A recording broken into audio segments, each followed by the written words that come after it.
Thank you so much for watching. Thank you. Have you subscribed? Yes, you. Have you subscribed? You. Yeah, before you go, click. It's free. Click. Just that's it. Have you subscribed? You're laughing. Have you subscribed? Have you subscribed? Thank you. Thank you.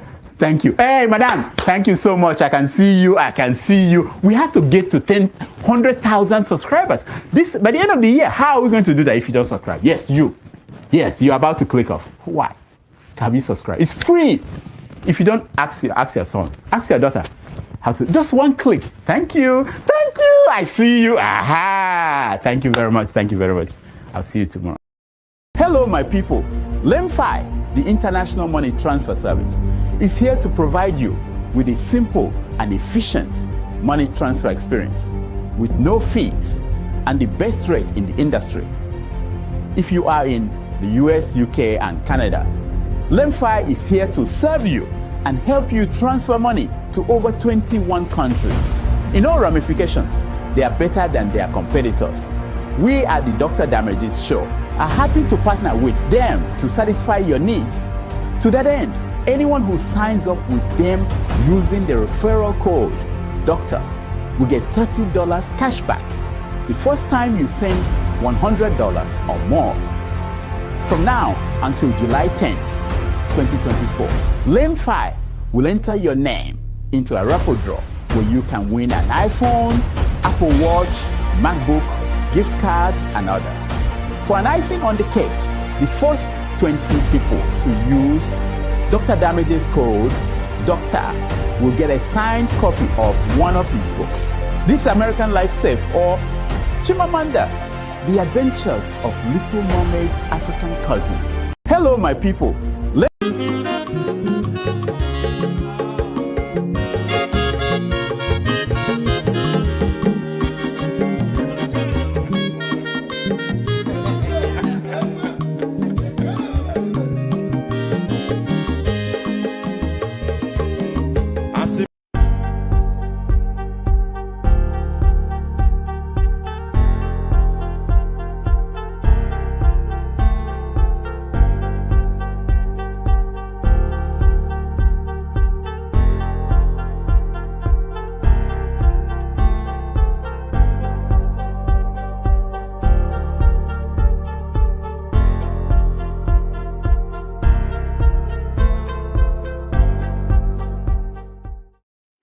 We should always spend more time examining the foundations of our arguments than we spend proclaiming the conclusions.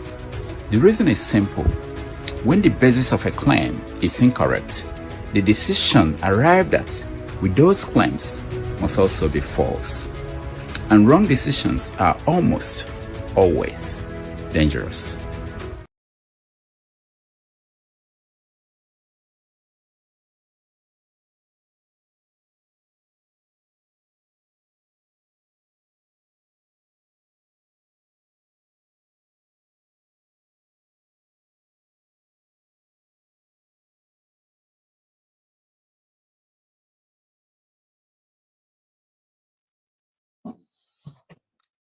My sincere apologies for that, please. I thought I was already. Good morning, good afternoon, good evening, depending on your geographical location. I would like to thank you for joining us this evening. It's been a wonderful time over the weeks and months on this show, and today is another day for us to look at issues and talk about the issues of life and how it affects us at home and in diaspora. This segment was created to discuss other issues outside politics that we've also often focused on. Today's topic, as we can see on the screen there, sorry, let me just bring it up again for those of you who are not familiar with today's topic. This is today's topic here. It's do you care? Sorry, I need to edit it. My apologies for that, please. So we will be having a short interview before we go into the main discussion today. So I will be having talking to Tope and Adama on overview of this segment over time. So I first of all, I will yield the floor to them to give a shout out to the audience. Ladies, the floor is yours before we commence. Thank you very much.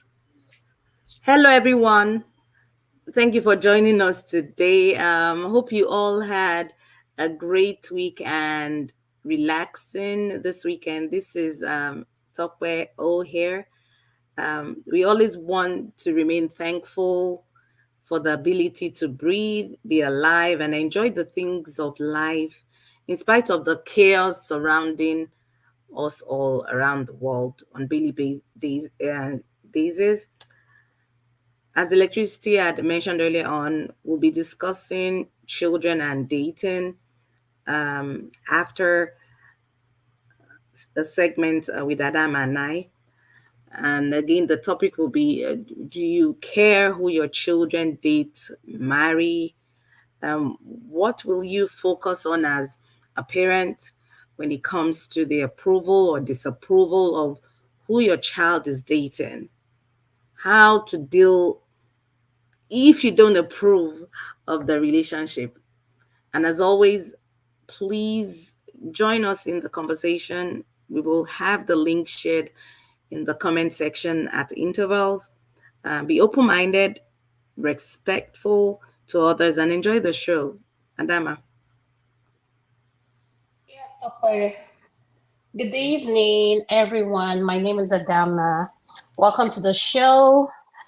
Today's segment, I'm looking forward to it. One thing I like about our segment, Tope, won't you say, we get to learn a lot from each other, from our panelists, even in the comment section, we get to learn a lot every week. Won't you say that? Absolutely. That's the major gains that I've actually benefited from in the last couple of weeks that we started. Yeah, I agree with that. Electricity, once again, I want to say thank you again for always managing, being here to help us with any issues we may have. Good evening to all our viewers from my location. It's evening already, and I hope you all are doing well, having an amazing weekend. Once again, my name is Adama, and we have an interesting topic for you guys.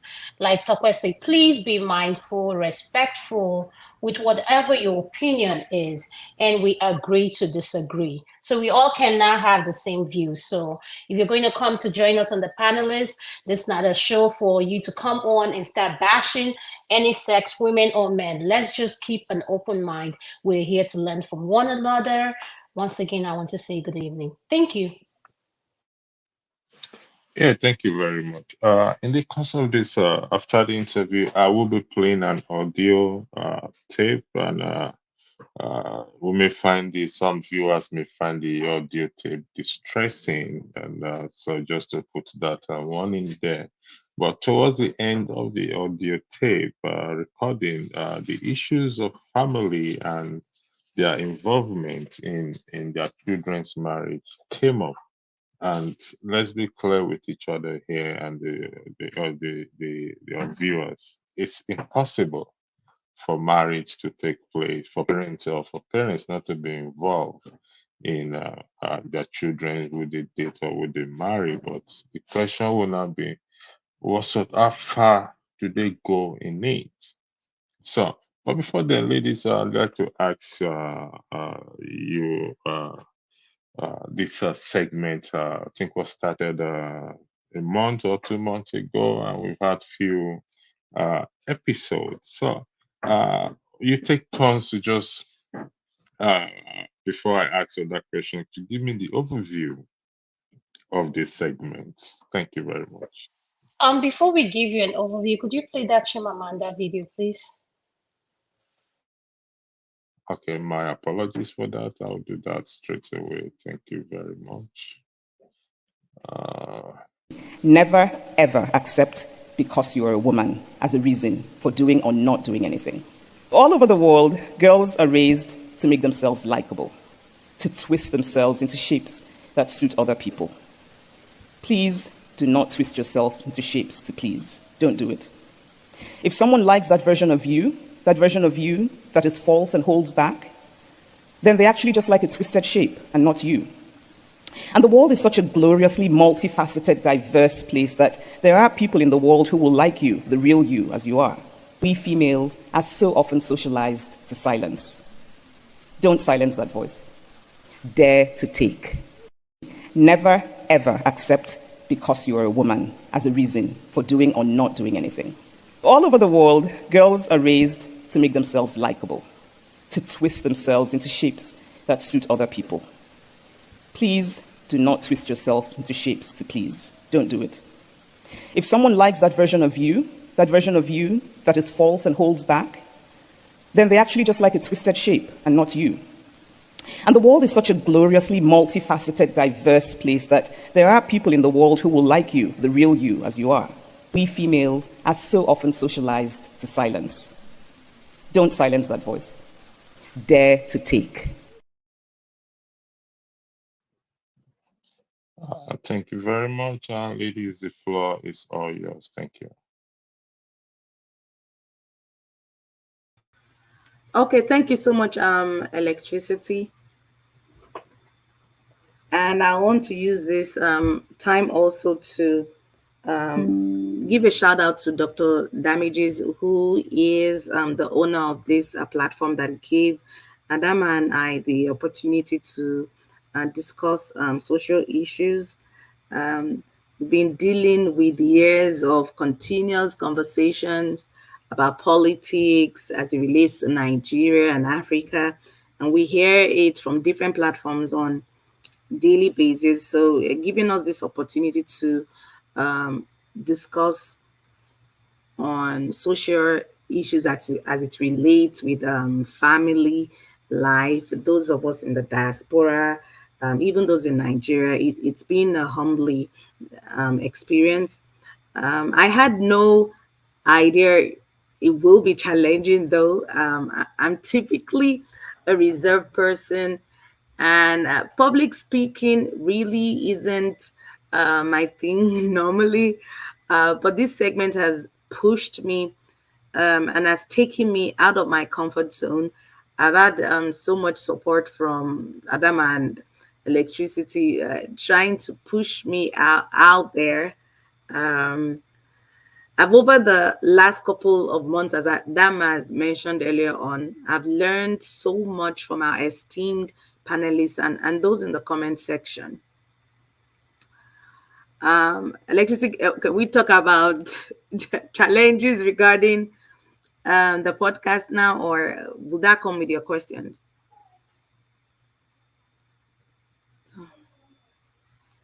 Come again, please. Can we talk about the challenges now, or will that come with your questions? The floor is up to Adama now to express herself in the overview of the segment itself. Adama, the floor is yours. Thank you. 1 second. Could you please hold 1 second? I'm sorry.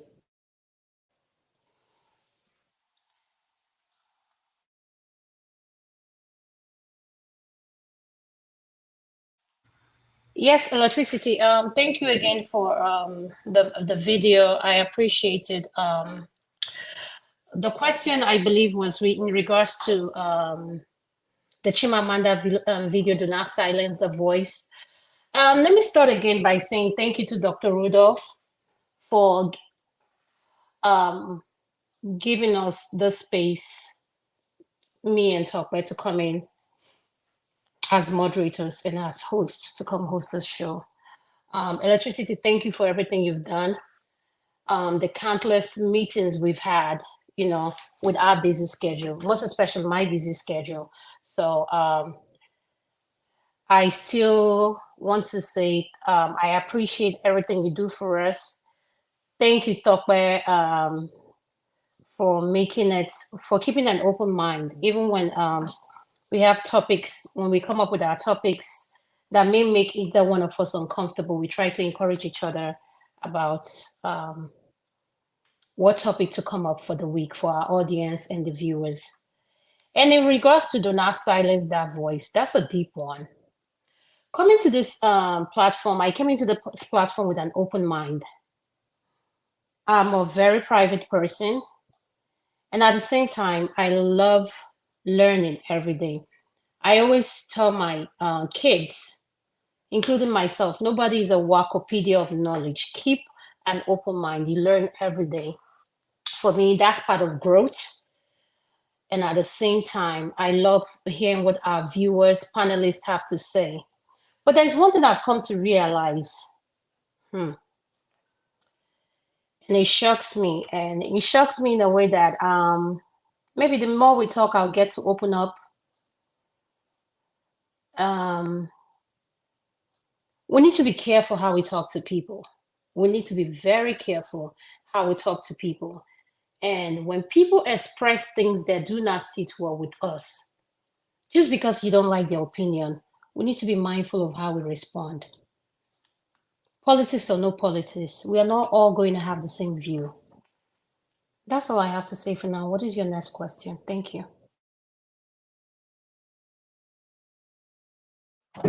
Yeah, thank you very much. The one of the questions that keep popping into my mind is it's the voice of the African woman. Uh, and this platform is trying to promote women's voice. And these challenges, I believe we face challenges in terms of suppression, if I'm correct, if I'm using the right word. So, in that regard, could you please, ladies, kind of weigh in that aspect of the voice of the African woman on this platform? Thank you.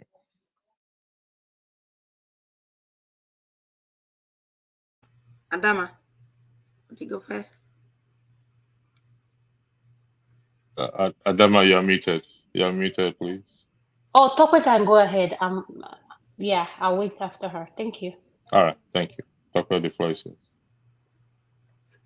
Electricity, in regards to this platform, I see a lot of effort being made on the side of Dr. Damages and his team, trying to give the African woman a platform to be able to speak and hear their views.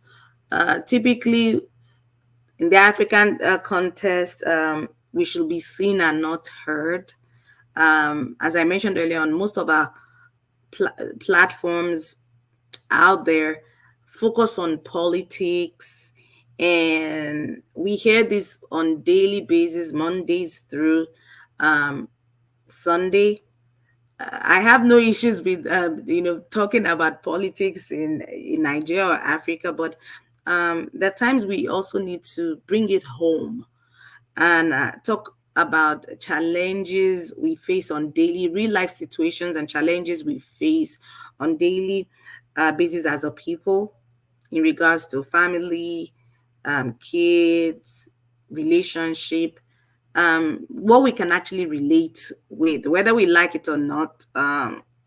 We can talk from Monday to Sunday, 365 days a year. The political space will still remain the political space. Yes, we have platforms to hear our views. Hopefully, changes will happen in that line. But talking about our families and challenges we'll face gives the African woman, that space to be able to hear their views and kind of be heard and not be in the back door. Adama. Adama, before you go ahead, sir, I need to highlight what Topper said in terms of the seen and not heard. I need you to please kindly weigh in on that as well. To should the women, but in this context, African women, be seen only and not be heard? Thank you. The floor is all yours. It's a cultural thing, electricity. I grew up in it. Women should be seen. The man is the head of the household. The man takes control in regards to decision making and control of the household. And the woman is just meant to be a supportive mate, and things are changing with this new generation. But back in the day, yes, women should be seen and not heard. Thank you. Adam, the floor is yours. Thank you. Can I get your question again so as to understand what your question is, Yeah, please? would she highlight seen and not heard? Should that be the case in terms of women, but in this context, African women, they are only seen, a cultural dictate that they should only be seen and not heard. How can this platform, you ladies, help to promote against that pattern of the woman being seen and not heard? The floor is yours. Thank you. Thank you. Once again, let me start again by saying thank you to Dr. Damages for offering this platform for us to come voice our opinion. He wanted women segments, and I thank him a lot for that opportunity. When you say for women to be seen and women, if I understand, to be heard and not seen, that's the question, right? I just want to make sure. Right, yeah, that's the question. To be seen. That Well, is the Seen and not cultural heard. pattern. you know what?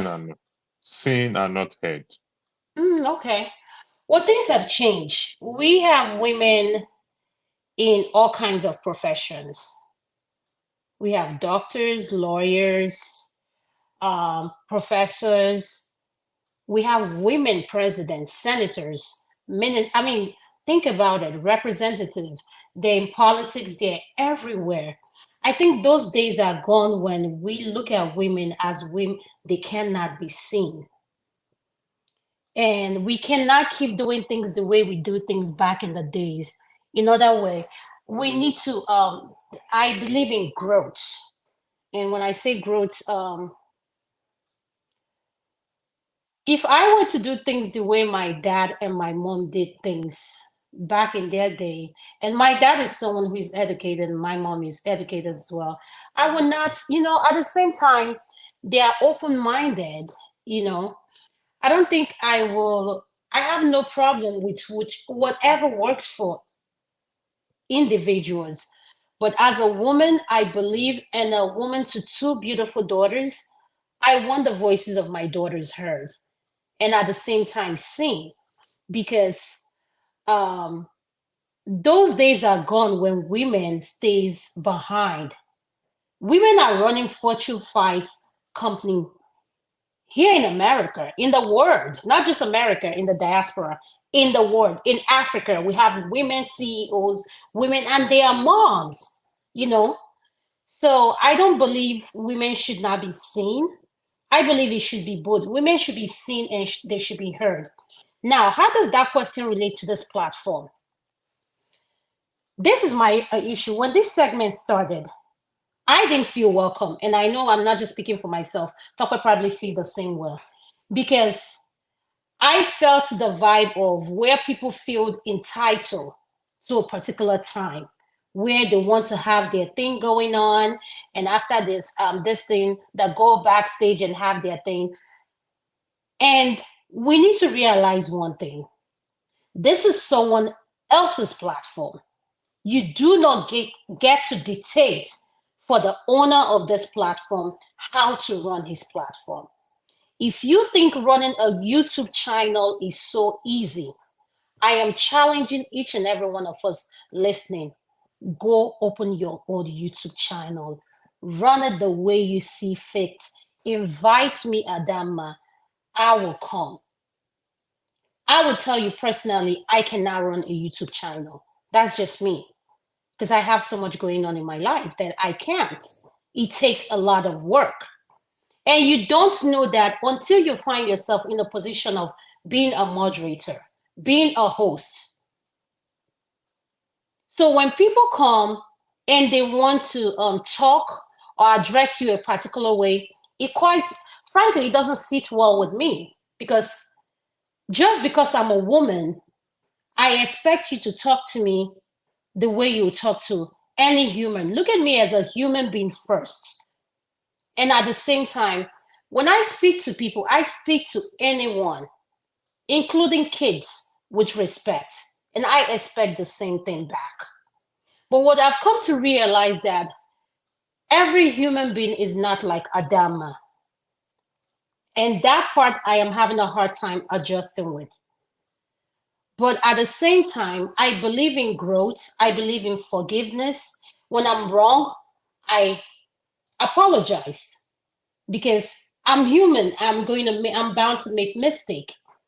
Take for me in particular, given my schedule, what people don't know, given my schedule and what I do, I'm allowed to listen. Like I can listen anything that has audio from anywhere in the world. My job allows me to do that. And I do go to other platforms. The first platform I went to and I expressed how I felt was One Man Went to More. There's a show at One Man Went to More called The Doopsy Show. That show was about family, women, daily lifestyle. I enjoyed it. And when I went into that show, man, I had a great time. I felt welcome. Then when Talkback approached me, and you did, and Dr. Rudolph did as well, about let's starting something like that in this platform, I told you guys what my concerns were.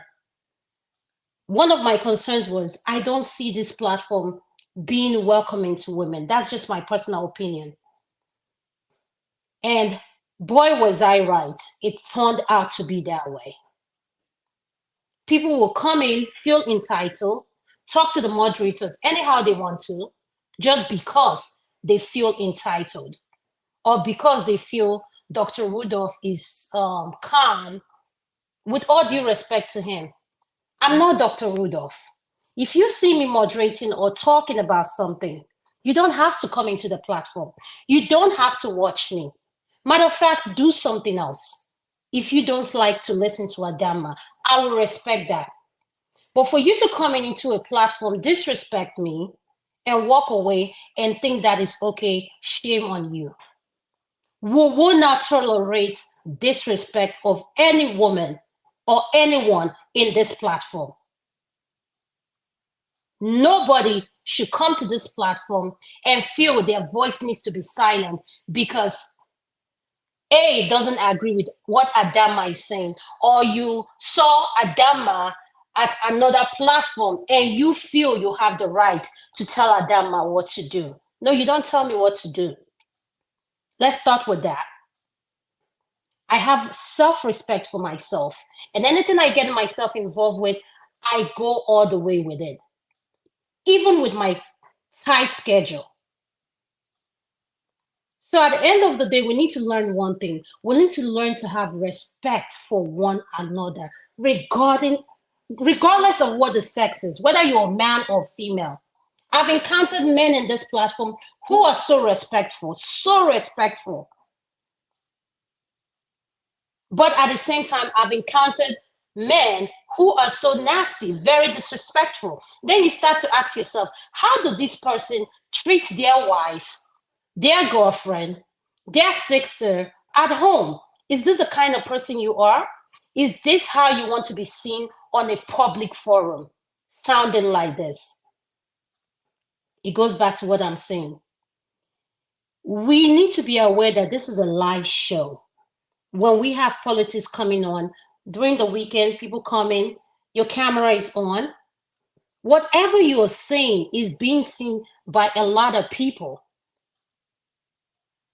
And the last thing you want is for people to have a view of you being disrespectful or being nasty to someone else. If you don't know how to be respectful, please don't come to this platform, because we're not going to tolerate it. Enough is enough. We need to learn to respect moderators, hosts. If you're going to be a panelist, please be respectful. That's all I'm asking for. And I don't think I'm asking for too much. You don't need to like Adama, Tope, or electricity.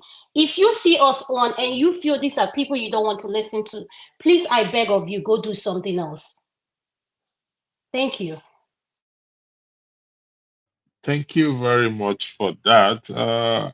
I don't know if I have opinion. If people allow me to have opinion, but while you consider that, Toke, the floor is yours, please. Thank you. Yes, electricity, you're entitled to have an opinion. This But segment is All right. about three of us, so go ahead. All right. I will go after Toke. I need to buttress some points you made, but I'll go after Toke. Thank you. Thank you for so, the opportunity. so electricity, it's a two-way street for me. We've had so quite a number of smart, supportive, wonderful men that have actually supported us since the inception of this show. And then on the other side of the coin, we've also had nasty, disrespectful men who feel entitled and think they have a right to disrespect women as they wish. And if you're listening, because I know you're listening for the disrespectful ones, don't get it twisted. Um, we can act as you act, but we choose to be quiet and be gentle because we are on a live show. If you want to go dirty, we can. We have it. Everyone has that side.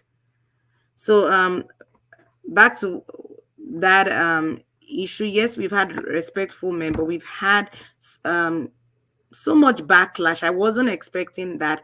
And the major backlash from some men was the fact that they see us at other platforms. Hey, I'm very supportive. I don't care what anyone says. I'm a one Nigeria person. I'm proudly Nigerian first before being American. If I see a Nigerian platform out there trying to do their own thing, contribute to their own quota to make Nigeria a better place, I support that platform because they're proudly Nigerian. Yes, views do differ, and I think that's a major issue. People can't deal with others having ideas that doesn't link with theirs, and so the bashing we've actually gotten in the last couple of weeks was on the line of we supporting other Nigerian platforms that do not focus on the same ideas or ideology with this platform. And again, it's a free flow. We all have freedom of speech and expression and association, and a woman shouldn't be silenced. Electricity. Thank you very much. The point I wanted to buttress again, thank you for giving me the chance and to have my own opinion. The point I wanted to buttress is most of us we know who Tucker Carlson is. He once works for Fox News. When you said if things don't sit well with people, they should go set up that platform. Most people, I don't agree with Tucker Carlson's view. However, when he was fired from Fox News, he went to set his own platform, and he has about 2 point something million subscribers. I say, for those who claim to possess all the knowledge in the world, particularly on this platform, it would be nice if your knowledge can be put into better use when you set up your own platform, and you will have your followers. But you see, once knowledge is useless if they can't use it to impact life, but rather they use it to what? To create confusion, to make allegations, unfounded allegations, to bash anyone, male or female. And I understand where you ladies are coming from.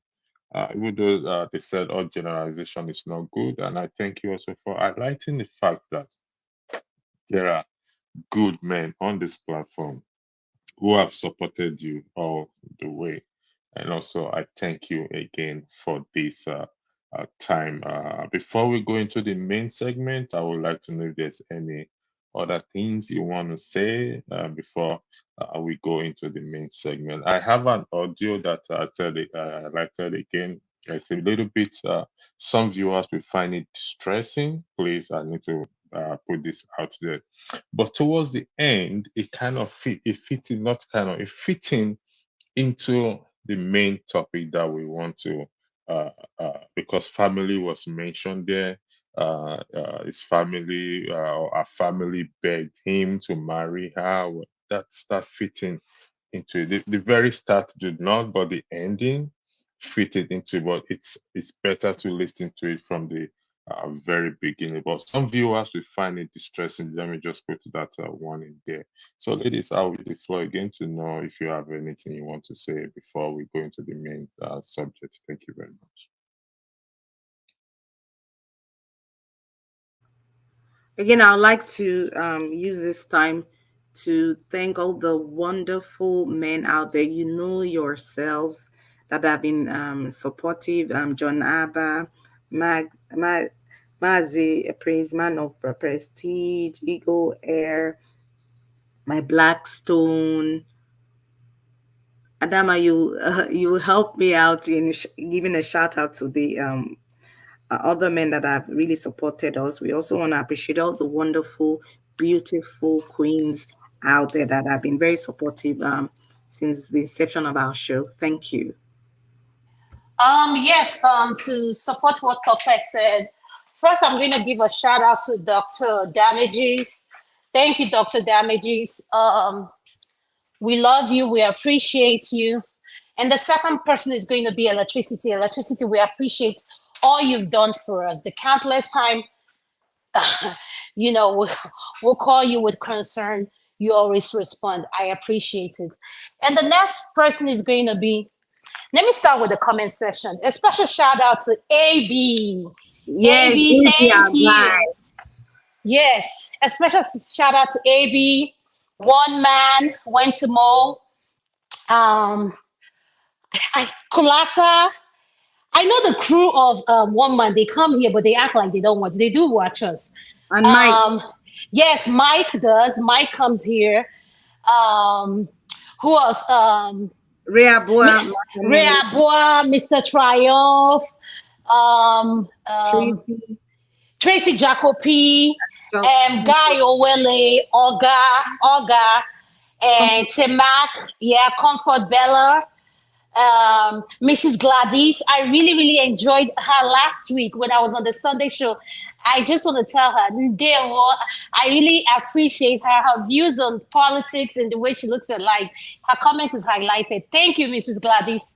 Thank you for always supporting us. Like you said again, man of prestige, Eagles Air. Ify and Chioma, we see you. Ify, my sister. No. That one is a special shout out to her. Ify is always, yes. Even if she's not here, she goes on the comment section. I called man of prestige, right? Yes. Uncle Jonaba. And you know another person, Uncle KJ listens to us, right? Even though we've kind of shaked him off, he said he will be listening to us, that he can't come on the panel. So thank you, Uncle KJ. Thank you for supporting us. Ngozika. And Uncle Chim as well. Chim listens to us. So really? Yes, all of them listen, forget all this thing. Uncle Pansata as well. I want to thank him for coming in. I really appreciate all of them. I just want to say thank you for showing us the love. Even when we have topics that may not sit well. Oh, there's one person. Shout out to Ekene. Ekene always put this. Yes, Ekene always put the spice on it. And I just want to say thank you to him. The Blackstone. What's a Boom Boom Ray is always on the comment section. Thank you, Boom Boom Ray. Yes. Thank you to him too. Who else? There are so many people talk, I just can't. My brain now has gone freeze. But to all anyone I didn't mention, please don't take it personal. It's been a long day for me, and thank God I'm not on call. That I am off, so I'm enjoying it. So I just want to tell you guys, I love you all. And may the good Lord continue to bless you for supporting us. We're not, listen, we're going to make mistake. Topo and I are going to make mistake. And as you can see, our channel is live. So we do disagree with one another. Please don't, if you see me and Topo or Electricity disagreeing, don't think we're fighting or arguing. We're just having conversation, and we do have different opinion. So we just want you all to please keep an open mind. Come with this journey with us. We all want to learn together, teach each other, because we that live here in the diaspora, to be real honest, we have life issues that we need to talk about. Thank you so much, Tope. Thank you, ladies. So I'm going to play the audio tape, and we have Jonaba joining us. Jonaba, welcome to the show. So I'm going to play the audio tape. Again, I am going to put this word out there. Some viewers may find this audio tape distressing, but we're going to the very end of the audio where families, the issues of family being involving in who they marry. It's the key highlight of this video, please. It's very important. I'd like those out there know. Some of you must have heard this video, and so please, it is distressing. So if you find it distressing, please kindly stay away from it. Thank you very much. Why you should appreciate Taylor Swift and my fellow icons. Bye. I'm sorry. You said who's been shot? Sorry, I played the wrong one. Hello, sir. Are you My still friend, there? I said I shot this demon in the face. Yes, me. Subuike Ohuabuna. You can come and take me. She's lying down here. She's always lying. Oh, okay, sir. Okay, sir. I know you're very upset, but can you please tell me if there's anybody else hurt? Hello, sir? Sir, are you there? I'm finished. Shabaka, you have finished me, Igwara. Hello, sir. Is somebody else hurt? Or you hurt yourself? Hello? No, sir? no. Electricity, nothing Okay. is playing. Okay, sir. Thank you for that. Now, can you please give me the address to that location? Really, nothing is playing? It's Can you playing. I please can hear it. confirm You're the not address? hearing There's it? an audio. There's an audio, yes. Sir? I have nothing to say to you. I can't hear anything. Uncle Janaba, can you hear anything? Welcome to the show. Can you hear it? No, it's playing I in the just paused spirit. it. Just It's an audio. I can hear the audio. But okay. I Something can't. is sorry Yeah, about that. This Uncle technical. Janaba can't hear it, and I can't hear it either. Okay, I will use the floor for you ladies to start the conversation, and I'll fix it. So the floor is to yours, ladies, in terms Okay, of the before topic. you do that, could you highlight the topic, please, and the All right, cultural parts that I told you? Thank you. Yeah, I will highlight it. That's the topic, and I will highlight the cultural part as well too. Please, the floor is all yours. Thank you. All right. Thank you so much, Electricity. We'll get back to you once you get that issue fixed. So if your adult child is dating the person of their dreams, and you really don't have to like them, but for the love of your child, you have to be supportive. And let's face facts. We try our best to raise our kids well, to be successful in life, follow their dreams, and make responsible choices. But when they bring home a person you can't stand, it's hard to swallow. I personally don't agree or support the idea of choosing for one's child when it comes to dating. But my expectations from my child is that having been raised a certain way, you should translate that in choices you make and not bring shame or disgrace to your family. I'm a bit of a traditional person when it comes to my expectations. So as a parent, when it comes to approval or disapproval of who my child is dating, I'll focus more on the family. Um, I don't do tribal. I don't do tribalistic. I'm not into people being racist. That's not a healthy family setting that I'll want for my child. It's a choice. As I said, I'm just traditional. So my will be focus on the family, and I would use this time to appreciate our great grandparents generation. When they usually back home in Nigeria, they usually go and check, do investigations in the villages to know where people's family, where they come from, just to ensure that your child is going into the right family. I definitely won't um as I mentioned, I wouldn't want my child to be linked with a racist person, and the character of that intended spouse of my child is key to me. The person has to be respectful.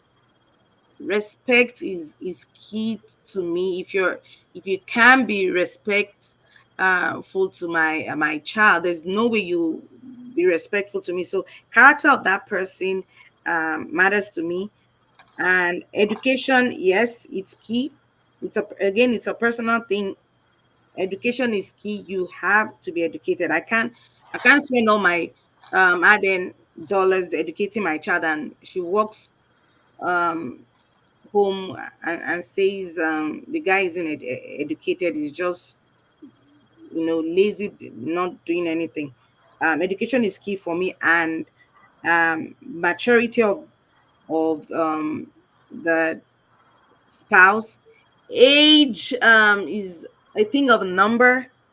My preference will be for my daughter to be with someone older. That's just thing. Maybe because it worked for me. My husband is much older than me, and it's just a preference thing.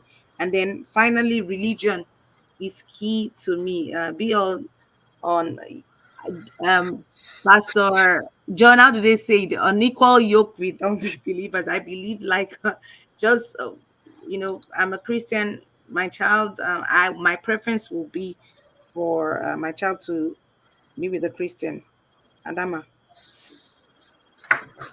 Thank you. I believe we're talking about, do you care who your child marries? Now, Yes. um, I'm going to answer these questions in three ways. And the number one question is, do I care who my child marries? Yes, I do care who my child marries. And for me, why I care, I'm speaking from a mom raising kids here in the diaspora, not back in the African setting.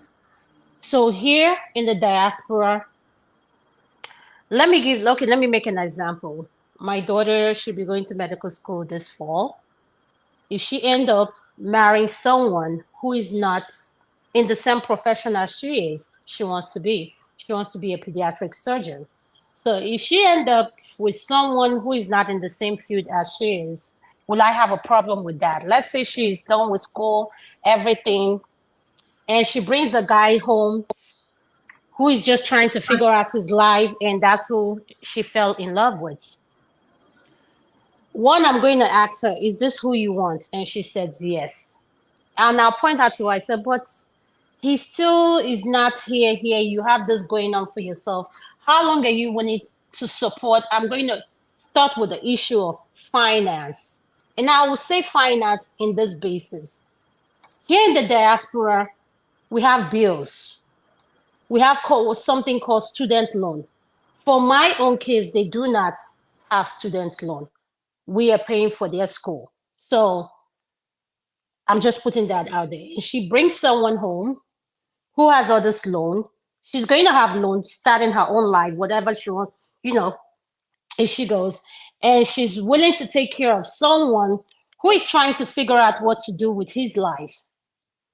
One, I want to know how much in depth that person is. That's very key because finance plays a big role. And I don't know why we shy away when it comes to talking about money. I want my kids to know about money. When they were young, as a teenager, she always had a job. When she started driving, she had a job. She became a manager at Target. And I remember when she was making money, when it came to her own money, she looked at money differently. Like she didn't want to go out there and spend it like it was mommy's money or daddy's money. I'm spending. Like she wanted to manage everything she was spending. So from that angle, I want to discuss finance, educational, then background. Do I care about what race she marries? I may sit here now and say, oh, I don't care. I would prefer she marries someone that's has the same background like she does. But if she doesn't, that's okay because we don't get everything we want. But one thing I want her to know is I want her to be loved and respected. Love and respected in the face of you have to discuss finance. Know how much this person loans both of you are coming in with. What kind of family does this person come from? Do they accept you? Do they recognize, because this is the thing. If your child end up marrying someone who is not in the same career or in the same field like they are, right there off the jump, this is my personal opinion, they're going to have a problem. I'm not necessarily saying it's not going to work out. I'm not saying that. All I'm saying is both of them should have that conversation that makes them uncomfortable. I earn a certain amount, you earn a certain amount. Is that going to be a problem? You have this loans, I have this loans. Can we talk about how to clear up these loans? Student loan is a big thing. Credit card loan is a big thing. Apartments, how much are you paying for your apartment? That's why I say finance needs to be discussed. Both of you need to figure out that finance first. Family background before you then present that person to me and your father and say, mommy, I want to marry this person. Because why I point these things out, when it comes to money, I don't like being emotional because money is part of the things that destroy marriage. And being honest, when I say this, we don't like talking about finance. If a woman has a habit of buying all these expensive things and she becomes engaged to a man who doesn't necessarily agree with those things she wants to spend money on, then it becomes a problem. So that's why I say, yes, I do have a problem who my daughter brings to me to marry. She needs to figure out her finance. She's listening, her finance, the family background, and someone that will have the utmost respect for her family, herself, and someone she knows if she goes to sleep at night, she won't be worried about that person. Unforeseen circumstances are going to happen. Yes, it's called relationship, it's called marriage. There are things you don't plan for that will come up. You both should be able to come up as a couple to navigate those things without your parents being involved. I don't believe in parents getting involved in their children's relationship. Sometimes we as parents need to let the kids be. Let them make decisions for themselves. Let them figure out things on their own. I believe in raising children who have a mind on their own and not children who are sheep. Then wherever you direct them, without your direction, they cannot make a decision. So that's my own personal preference. And that's all I have to say. I'm going to go to Uncle Janaba. Welcome to the show. Could you please unmute, sir? Thank you. Thank you for having me, Electricity, and the two young lady, Adama and Topper. Thank you for having me. Welcome, sir. Thank you, sir. You're welcome. What do you want me? And I can see the topic highlighted here. And then before I continue to talk, if you may give me a chance, I would love to say to you guys are great. You are doing well, and all the things that you guys talk about on the issue of the platform. I understand you guys express yourself that, and I hope that vent help you guys. But uh, the thing is that this is true life, and as you commit yourself, continue to do that, you will have a breakthrough. That's what is called breakthrough. That is life. Whether in private life, in coming to set up things like that, you have people that are for you, have people that are not for you initially, but then as time goes, you are consistent and you do what you know how to do. And my also saying is that men are not against women. Women should be for women. Even in United States today, we will have women to be a president forever and ever if women come out to support women the way they are. So men is not the problem. And another thing I would advise you guys is that do not worry, stay focused. It takes time. And that is all I can say about that for now. Um, on the issue of what the topic of today is in terms of who my children will get married to, uh, yes, I care deeply. And but I always say, as I as much as I care who they get married to, whether my boy or my girls, I much worry about the environment. When I say environment, I'm talking about uh, having the understanding that people are product of their environment. I believe that with all that happening around them, the family we have as a friend, and all the places they go. When we have opportunity to go out with them within this country and outside the country on holidays, it opened them up to know the life they want to live, and that is why we simply say people are product of their environment, and the value that you raise them with, that is the value they will attract. So I don't worry so much about those side. Uh, Coming to religion, I am not a religious person, even though it sounds like they call me pastor or I thought you're a pastor. pastor, Jonathan. Yes, yes, God didn't make me a religious person. I don't want to go to that area with you guys now. I don't believe so many things that you may believe as you individual may be. So which is okay. If you and my children know my stand and we have conversation, we play a game once in a week and all of that. So in the process, we all understand where we stand on issue of religion.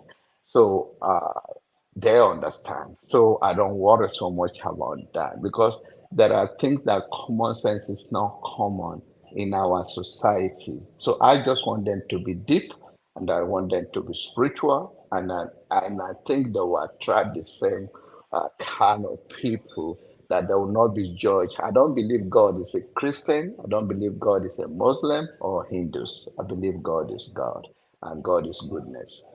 So that is about that. I also believe that in the processes of summarizing this, yeah, of life, quality of life in terms of money, I uh, I want them to not lack money, but I want them to be devoted to service and know what they want from life.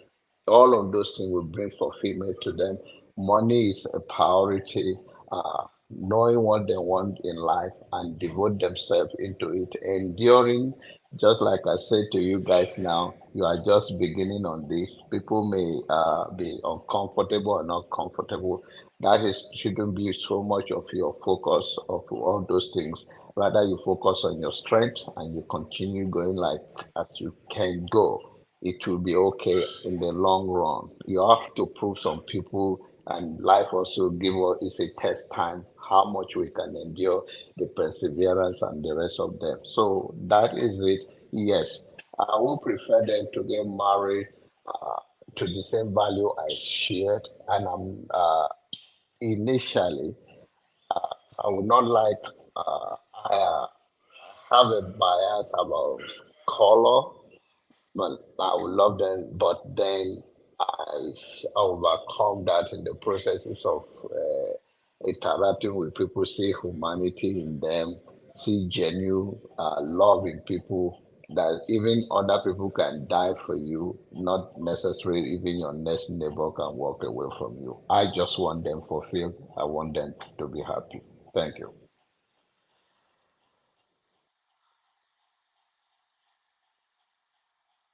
Hello. Thank Yeah, you. thank you so much, Okay. Mr. All right. Janaba. Mrs. Gladys, Auntie Gladys, you're next. Welcome to the show. Could you please unmute? Thank you, ma. Thank you so much. Good evening. Good evening. Good Do you know evening. what we are talking about? Yes, you said one making one's choice or allowing our kids to people they have to be with. Do you Am I care? right? Do you Yes, care okay. who your children date or marry? It is not necessary.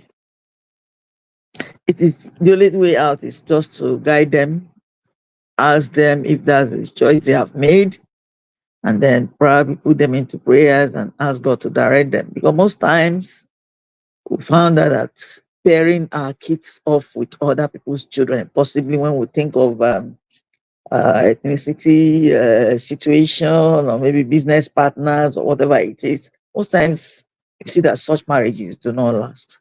We should allow our children to pick up whoever they wish to spend their life with because they are the ones that are going to stay with the person. We are not going to stay with the person.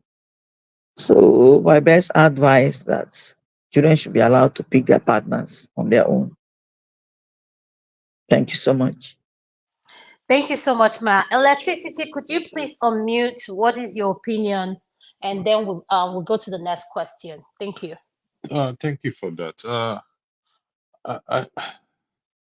We must care who our children date or marry. It doesn't mean we have to interfere.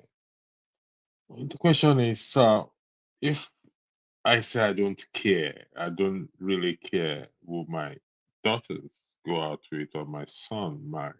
So meaning she can come home or I have the knowledge that the guy is I mean without looking down on anyone, the guy is an undesirable element in the society and as such I shouldn't care, or the guy is a he doesn't it's a lazy person, he doesn't like working, should I not care?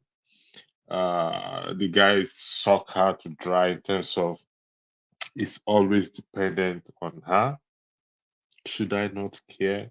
No vision, no goal, no aspiration. Should I have to care and I have to ask questions. Hey, girl, what's going on here? This guy you want, you dating, you marry. You must have a degree of knowledge of who this person is, and also what does he do? Interacting to know his values. If I know beforehand that he's an abuser and it's obvious that he beats my daughter, I won't say what I told my daughter if I find out that a man abuse her. And I also told my son never in his life raise his hand on a woman. So I have to care.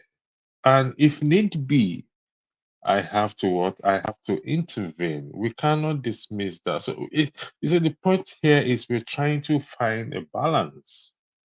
To find a balance, how we don't become overbearing or interfering too much in their affair, and at the same time providing them that necessary guidance. Because uh, some of us have made mistakes in this. Our parents have made mistakes in this. We don't want to repeat that same mistakes on our kids. The issue of traditions also come in, a culture. Should I marry somebody from my place? Should I not marry somebody from my place? Which one will be successful? If I marry somebody from Kutunjewo, does it mean the relationship will not be successful? The lady will not be good, or the guy will not be good? These are issues that plague us every day, and it's still happening in the society today. So personally, I do care. At the same time, I'm not going to be overbearing or interfere unnecessarily.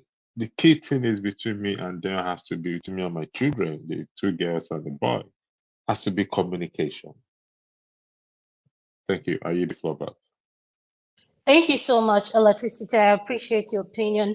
Man of Prestige, welcome to the show. Could you please unmute? Welcome, Dede. Ndeo.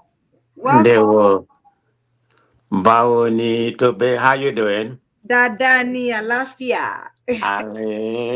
Greeting to everybody. It's my pleasure to be on this platform. I just find out you all are playing, but that notwithstanding. So, what is the topic? Do I care who my children marry to? Yes. Oh, definitely, but with a caveat to that. I think let me just start with this. It's a violation of human right to force their kids to who they're going to marry, because it has a widespread harmful practice to the children accomplishment or development. So you don't necessarily have to force them, or the way we come from, we try to do arranged marriage in Africa or something like that. I mean, I believe that has diminished. It's not like as prevalent as it used to be when my parents and was growing up. You have to recommend some things for somebody. But having said that, because of the generation changes or whatever we are right now, which I think is a better place for our children. I mean, I have a daughter, who is just 16 and a half, just this is the first year in college. So that's my Ada. I definitely care. I'm going to protect her, I'm going to give her guidance, I don't expect because my daughter, is a brilliant, daughter. Of course, everybody, that's how they view their kids. But that notwithstanding, I mean, I want what is good for him. For her, I'm going to give her advice and everything, what to do. And I mean, I don't want you to go there and marry a bomb. I mean, my daughter, is, I mean, like, is an academician. She wants to go somewhere. How do I expect you to go there and marry a bum who don't have a job or who don't have a future? I mean, it doesn't have to be equivalent. Let's assume my daughter have PhD or master or whatever, and you go there and marry somebody, maybe have a, I'm not even going to say 4 year degree, let's say 2 years degree, but you have a future, you have a future, developmental future in your life. I don't have any issue with that, because character has to definitely play in a role. Of course, you can't really evaluate somebody's character for just meeting them the first time, or they are dating your daughter, or your son wants to get married. You can't properly evaluate them because you don't know what's going to happen. But the point, which is the ultimate question, do you care? Yes, I definitely, because I will do everything. If they're going to marry a bomb, I will do everything to persuade them not to. I mean, I'm going to give my opinion, but they are going to be the final decider. If that's what they don't want to do, I'm not going to impose something. Of course, not even in this society where we live. We're not living in Africa. So I can't even use that word impose, because that don't happen here. I mean, they are all born here. They have the American mentality, So, yeah, I definitely care, okay? Who my children marry to. Yeah. All right, thank you. Now we are going to switch it up a little bit. We're going Okay. to switch it up in the sense that we're going to include culture now.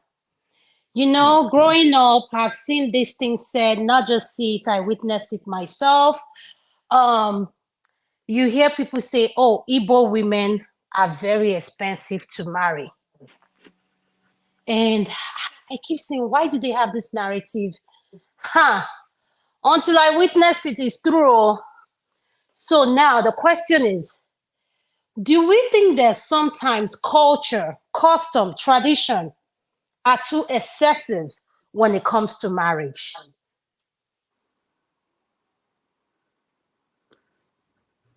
Jonathan? Oh, okay. Yes, it is. Especially just like you said. My big brother uh was in America while I was back home, and he was trying to get married to this particular tribe. And he sent to us to go and pay visit to that family that they're trying to get married. And particularly my family, we don't do so much of taking any money like that. We just say, okay, we are not dashing you. Maybe we take like $100. So to me, as I experienced that, went to that family in Lagos. Uh, it's from part of Nigeria. Also keep it simple. The list they brought for me, uh, it's a mind-boggling. It's like, are you selling to me? Since my family, we don't do that. I called my brother, and what the man told us, the father told us, oh, she's a pharmacist. And I told my brother, it's okay. Let my uncle handle it. That I don't want to deal with this. That's not my orientation. That's my understanding. But completely, if that is what they do in their culture, uh, is it because you guys are in America? If they say no, that's our culture. You have to bring this. You have to bring that. So, to me, in Hausa language, that day Aure will die. We call it Aure is Maramof and Hausa is more. Although me, both of us brought up, I'm from Benue State, but he also brought up in the north. So I would say marriage end that day because not even the lady, the family believing that that is the value that she's a pharmacist, and for that reason, this is the price. This is the price. I can understand I can understand that people invest in their family, but I don't think it's traditional to become a money thing. But then it affects many marriages that I've seen my friends from the East, and it's too much money, especially where I come from, a family that we don't collect any of the money. And then we warn you. And then I also see that if you collect such thing, you are jeopardizing your daughter's life, especially those in the primitive area, because if anything, they'll say, oh, pay me my money back, pay me my money back. It become a threat. So I think that affected in a very uh, bad way. And I don't have a problem. People have money, they want to spend billions on their wedding and all of that. But the issue of its value, whether you're a degree holder, then if you're secondary school, whatever, then it's a different prices. I think to me, no, that doesn't work for me. Okay, so Uncle Jonaba, the question I have for you is, you know how they say culture is part of who we are as Africans. What do you think we can do to improve a culture like that? Because I personally, now this person you're talking about, you said is a pharmacist. So can you imagine someone who is a surgeon, how much they will ask for that person, that woman, when they go into. So my question is, are we selling our children? That's the question. Are we selling our daughters? Because I learned something from the Yoruba culture. They said when getting married, Tokwe is here. Please, Tokwe, correct me. I heard that you guys are the one in charge of the marriage. Yes, the Am I bride. wrong? That was in those days. Oh, with this economic situation now, you share the responsibility of before, but traditionally, yes, the bride's family take care of the wedding. Okay. Um, Okay, I and now the issue is that we are talking about in uh, the culture. I learned recently the Idoma, the king of Idoma land, because Idoma have a very similar culture to the Igbos. So they do those things there, this price, this thing, and they see that they affect some of them, and they say, okay, we are not selling our children, and this is not one day issues. This is a lifetime that you will need your in-law will need you both sides. So the issue of trying to ask for so much money, especially if those people doesn't have it. It just happened in our one of our family in Makodi recently, and we step in and we say no, don't go that route. The people come with their tradition, say no, bring this, bring that, bring that. So okay, listen. The dad of the bride, he has gone to be with his ancestors.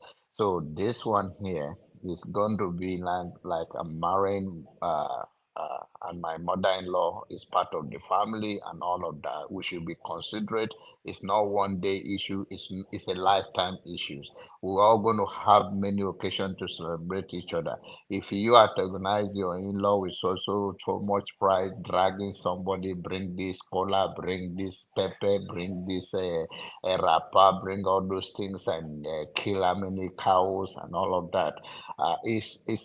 People willingly they can afford it. It's okay, but don't put this price into it that much. And the Ochidoma right now is almost like the law of the land that you cannot ask for more than 1,000 naira.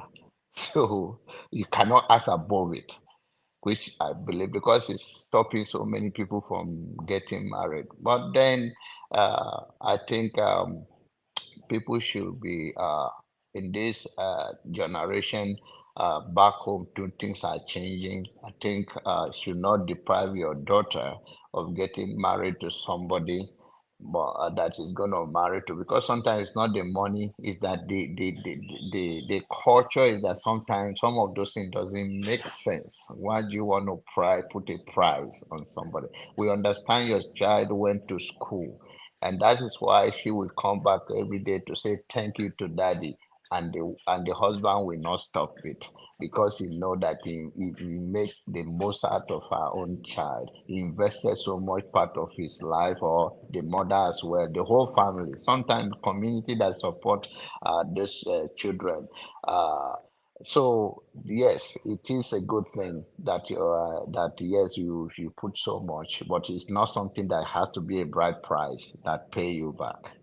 Thank you. Thank you so much, Uncle Janaba. I really like your response. Man of prestige, I'm going to go to you and I'm going to speak an Igbo this thing that I know we all understand. I know Uncle Janaba. When it comes to Igbo wine in Igbo land, there was one I attended. It was so excessive. I was like, are you kidding me? Why are we like, how did we get here in terms of culture, the list, like Uncle Jonaba said? Could you please talk more of that? Thank you, sir. Yeah, thank you very much. When it comes to marriage, let me just start from here. Being an institute of marriage, we face the African indigenous, they face, what I call an institution problem, because when you come to marriage is supposed to be an actor and actress. Both of you have something to offer. You can't just be spectator. When it comes to marriage, that's to begin with. I think that's pretty much universal. But you are speaking to somebody who is from the most expensive part of Southeast. Women, Imo State, women. yes, we married Oh from there, no, yes. Owerri to be Yes. specific. Okay, particular Imo, Owerri to be specific. I mean, their bride price is so astronomical. Yeah, I don't know if you have seen a lot of video that was made few years ago, even I don't know, last year. All those girls from Imo or whatever, where the area, they are complaining they can't get a husband. Even people from Anambra, Abia, they don't want to marry them because the Imo light have their, their bride price is so exorbitant than any other place, in Nigeria, not just in the southeast. So they are begging people, please come. I'm gonna beg my. I'm just telling you what they said. It might be some of them are doing it to catch cruise, but there's a basic fact, behind that. But anyway, the video was going like this. Please, you all come marry us. You all come law and you now. We go lower the bride price. We go force our parents to lower the bride price. We are ready to we are ready to get married. We don't have enough people to marry us because of our bride price. This is coming from the emo life. So that get to show you where the narrative. But in a nutshell, I don't mind. I mean, I just thought it's just pretty much an Igbo team, but people from Owerri, particularly within that area, they think jazz is on a different level. So let me speak about this, how I feel about this. I happen to come from a very progressive family, so that's definitely a plus to me. My parents are very progressive. They don't really care too much about that. But for me, when I got married, I met my wife in school. She was born here. Like I told you, her parents from Umar had dedicated here, something like, so she was born here. So during the process, we was discussing Hold this. on, man of prestige. Did you say your wife is from Uma here? Yes. She's my sister. Oh. Are you from Umar here? Yes, sir. Okay, we need to talk about that. I need to know how are you. Okay, sounds good. I need to let her go. Yeah, she's from Umar here. So when we was talking about this, because we met in grad school. That's where we met, and immediately, we already engaged. We was engaged in grad school. Okay, so immediately we come out because I have my 4 kids early. You know, we started having kids right away. Job and career and something like that. So, but anyway, let's stick to the main topic, which is the marriage. We had this conversation because somebody born here, she has the same ideology as people from here. They don't believe in bride price or something like that. So I said, and I told her that I don't believe in that. She went and talked to her parents. Of course, her parents being some people kind of progressive and conservative to a certain degree. So in a nutshell, we never pay bride price. But they just ask us, when we go home and do the traditional wedding, just to make sure we do the right thing, buy good and all that kind of things, because her parents was going to take care of the marriage, because they are way to do it. They was going to take care of the marriage, everything or something like everything or something like that. That whatever that is obtainable, which they did most of it. But I said no, we have to share the cost. Whatever you want me to do, we're going to share the cost. It doesn't really matter. We don't have to depend on our parents or something like that. And my parents was willing to do that too, but I said no. We're gonna be responsible for our marriage. They can chip in and something like that. But anyway, there was never a determination of a bride price to make the story short in my own marriage. And I believe that's the way it should be. And my kids being born here, that's already been instituted in them. They don't even, I mean, like I said, they go to Nigeria during the summer, because I normally send them home during the summer, so they can get embedded into the, African culture, stay home with their grandparents. So they love that a lot. So they're even more Nigerian than I do. So they like to go home. But in that aspect, I think that's something we should try to get away with. I mean, I don't know where this bride price you have to pay depending on the woman's status. Say the woman is a doctor, the woman is maybe just has a bachelor degree. So how you instituting a price depends on how you classify somebody, their status. That's the way I look at it, which is something uncivilized in my own opinion. I'm sorry, I don't mean to degrade my culture, but if they find it palatable to them, that's okay with them. But that's not palatable to me. I don't believe in that. And your second question is how do we get away from that, right? Yes, sir. Yeah, I think how do we get away that we have to start educating our children, because you can't go back home right now and say, okay, and educate the people already there, because you know how this bride price come along or something like that. It's not necessarily your parents sharing them; it's the community. They're gonna get a share of that. That's where that greediness coming. It's just a greedy, culture that was instituted among. Let me be more specific, I know the other people, maybe I don't know some part of them, maybe in the south side they do pay, bride price, but none of them is so astronomical. Of course, like Tupe said, they don't have anything like that. That's my understanding. I don't believe, John Abba just said it, I don't believe the people from the north have anything like that. So we have to start educating them. Maybe the next generation coming, like my children, they will get away from this. That's the only way, because you can't go back to, you're gonna go to Nigeria and start educating, educating people, man, they're gonna do everything because they are greedy already. They're gonna do everything to, to send you packing or even kill you. Because for them, it's a monetary factor, it's a monetary factor to them. But we have to start educating our, generation here or in Nigeria that, should get away from that. I mean, uncivilized, tradition. That's how I look at it. Thank you. People has involved, so yeah, that's how I feel about that. Thank you so much. Auntie Gladys, your next. What is your opinion regarding this tradition? Ibanku, Igbo bride are one of the most expensive bride to marry in Nigeria. And let me just say this: this is a shout out to Yoruba brides, Igbo women specifically, Umahia women. They are the best. And Ogun I State, oh, second that. and Ijebu and Ogun State women, they are the best. I'm not Ijebu, I'm I Remo. second I'm that. Remo Adama. Iresaremu, yes.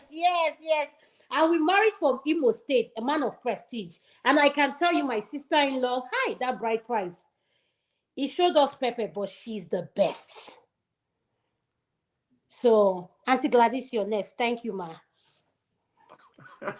Let me tell you something. Somebody, I'm looking at the chat. It's just Steph said, "You married on credit. You're eventually going to pay for it."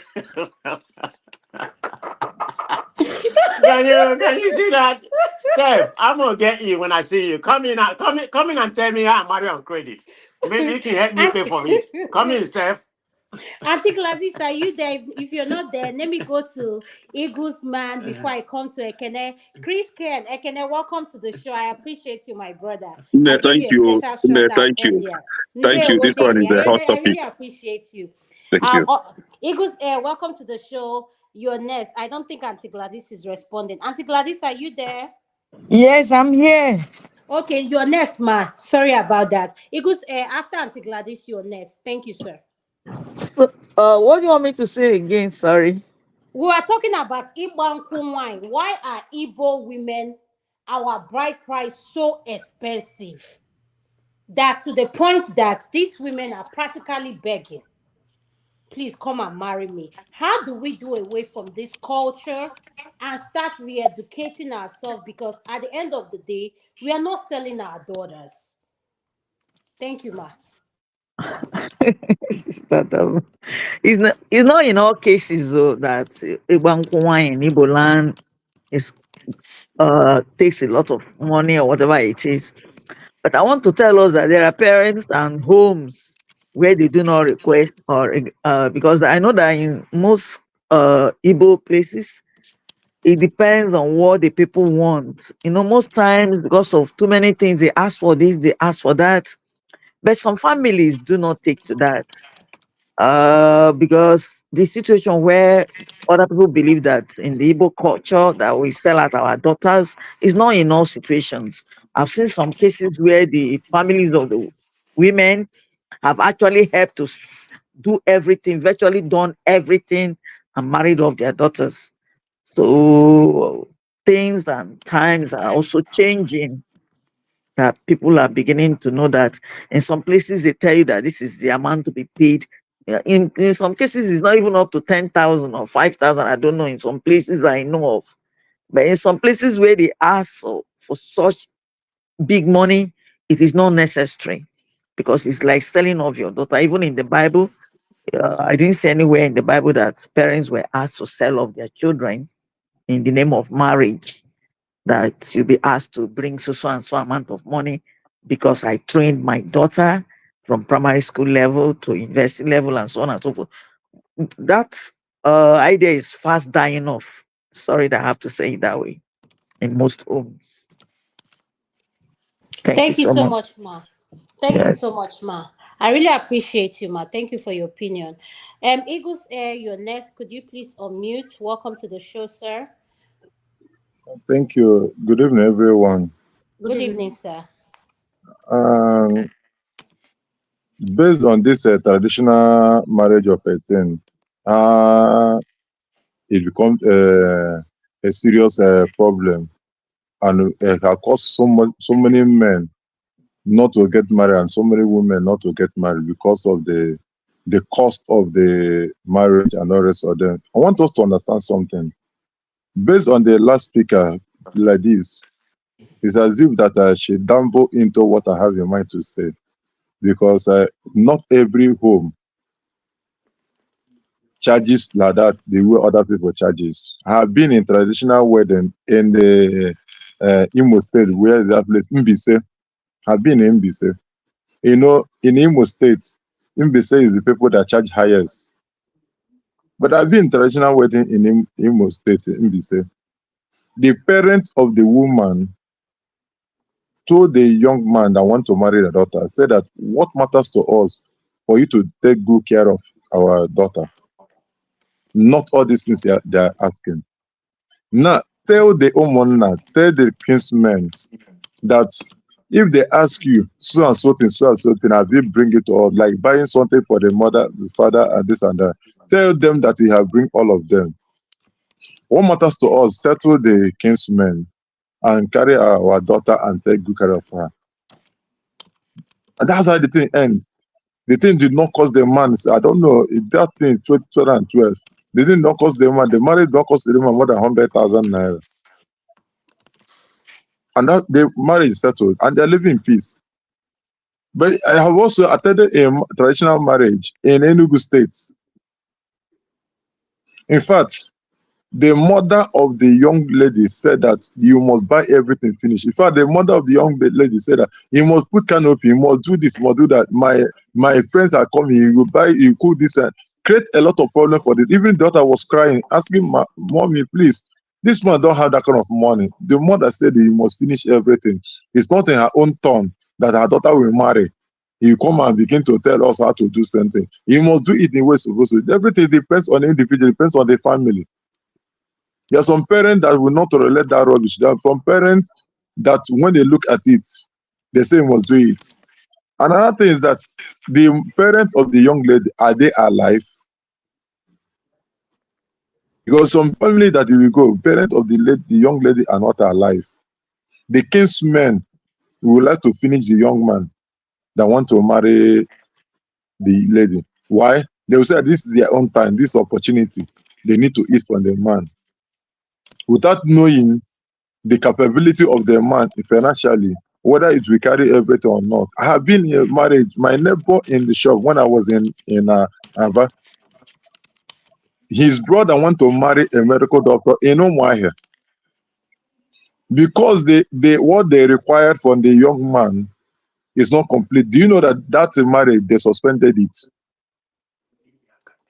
They suspended it. I said to the man that you're not coming to come and carry goat and go. They need to complete everything. So everything depends on the parent. And the young man went back. That's why the food, everything they cook, they went back. After 3 months, the young man come back again to marry the young woman. So everything depends on the family. In Imo State, we are in this place, Olu Senatorial Zone, what they call Nkwere. When the young king, many years ago, one of their king, rise up and said no, that they're going to slash everything every list they're using for marriage. And the young man slash everything. So everything depends on the kinsman, depends on the parent. That's where the solution comes. Then solution comes for all these new generation parents. Do not allow your children to experience the same thing that you experience. The wrong side of it, they experience. When they come to you to marry your child, you stand the one to give example how the things supposed to be done. How do I mean? When they come to marry your daughter, you made them to understand what matters to you is the peace and tranquility in that home, not what they are bringing. You be the one to determine what they will use to marry your daughter, not the kinsmen. Sometimes when they bring when they bring the list, is the parent will tell the people who want to marry their daughter, see, so and so thing, so and so thing. Tell them they are not going to bring it. They bargain, and everything comes down. The parent or the young lady will come out and say no. They will not do. They will not that. Sometimes when the kinsmen refuse, the parent or the young lady will take care of it and settle it. That's where the solution comes. Thank you. Thank you. Thank you so much. I really appreciate you. Ekene, you're next. Could you please unmute, sir? Thank you. Yeah, thank you, Adama. Thank you, Tope. It's good to be here again. I've been listening from the background until my big brother, man of prestige, triggered me to come in. So, man of prestige. So sorry to say this. I mean well, right? Welcome, brother. Welcome, younger brother. Yeah, Before thank you you. start. Thank you, sir. So the thing is, I agree with Steve, and for the first time, I agree with Kulata. So you married on credit. You still have to go and pay them. The thing is, Oh, tradition. Yes, After tradition. many years, Ekene. I'm coming now. They don't care. Like until when you go to your wife's village, they will remind you. See those Omona in her village. I'm not talking about her village in US. I'm talking about her village in Umuahia. They know that the bride price hasn't been paid, so they are waiting for you. Anytime you come, they will table it for you. So the thing is, our tradition is a tradition. Our traditional marriage is the only way, the only legal, acceptable, and valid way of getting married from our place. I mean, we Igbos, we Nigerians, we Africans. The one you go to the church to go and do is something else. You are doing somebody else's tradition. Our own tradition is that bride price. Matter of fact, you have to start from Ekoaka, introduction. Go to the girl's family, do that. Then they'll give you a list. If the road is clear after investigation, then you will now pay the bride price. Then the ceremony, exactly what Man of Prestige did. He just did ceremony without the marriage itself. So the ceremony is when you now call the Omonna and Omunne to come and kill cow or kill goat and enjoy. That is ceremony. But you see, that symbolic money exchange is the main tradition. Now, let me give you an instance with my own younger sister. In my place, we have two categories of bride price. If you are from my place and you want to get married and that girl is not that educated, the bride price, according to my tradition, is 700 naira. Now do that in dollar. 700 naira. If she's educated, means she went to college, like university, it's 900 naira. If both of you are from my place. But if the guy is from another place, I mean, he's not from my place, now it is now going to be a negotiation between you and the girl's family. The Omona, I mean, the clansmen, they have no business in this. It is between you and the girl's family to negotiate. And believe me, it is not something that is that much for a man to pay over a girl. Not really, maybe not even up to 10,000 naira. Now, when my younger sister got married, her husband is from a different local government entirely. So when he came, I was there, I witnessed it. He paid the bride price. The negotiation was done with broom straw, 5 broom straw they will give to the people, they will return 3, means this they'll pay 300 or something, That's how the negotiation. So after the negotiation, my dad now, my uncle took the money, I mean the broomstick, give to my dad. My dad said, he beckoned on the prospective son-in-law, hey, have this. I'm not selling my daughter. I'm giving her out for marriage. So use it to take care of her. Make sure you take care of her. So, man of prestige, that money is not that big. You give it to them, they'll give it back to you. It's because I know from what you're saying, you have a very sweet in-law, very sweet family, very sweet wife. So now this is it. Our tradition, whomever that is asking, when are we going to do away with this? it will never go. It has come to stay. Rather, what we should be talking about is how the white wedding should vacate our place. What are we going to do to make sure that our children are not being pushed into this so-called white wedding? They are not white people. They are Africans. So the traditional African marriage should be the only valid, culturally, and whatever acceptable form of marriage in our place. So the traditional marriage, the bride price that some of you are talking about in Imo State, see, in Imo State, maybe over side, what you are seeing today is not the actual bride price in that place. What you have today is a collection of greedy, criminal elders coming together to kind of fabricate some useless bride price list and give to their prospective son-in-law. So what you have in Imo State, bet me, what you are having today in Imo State is not their traditional bride price list. And it cuts across other African countries.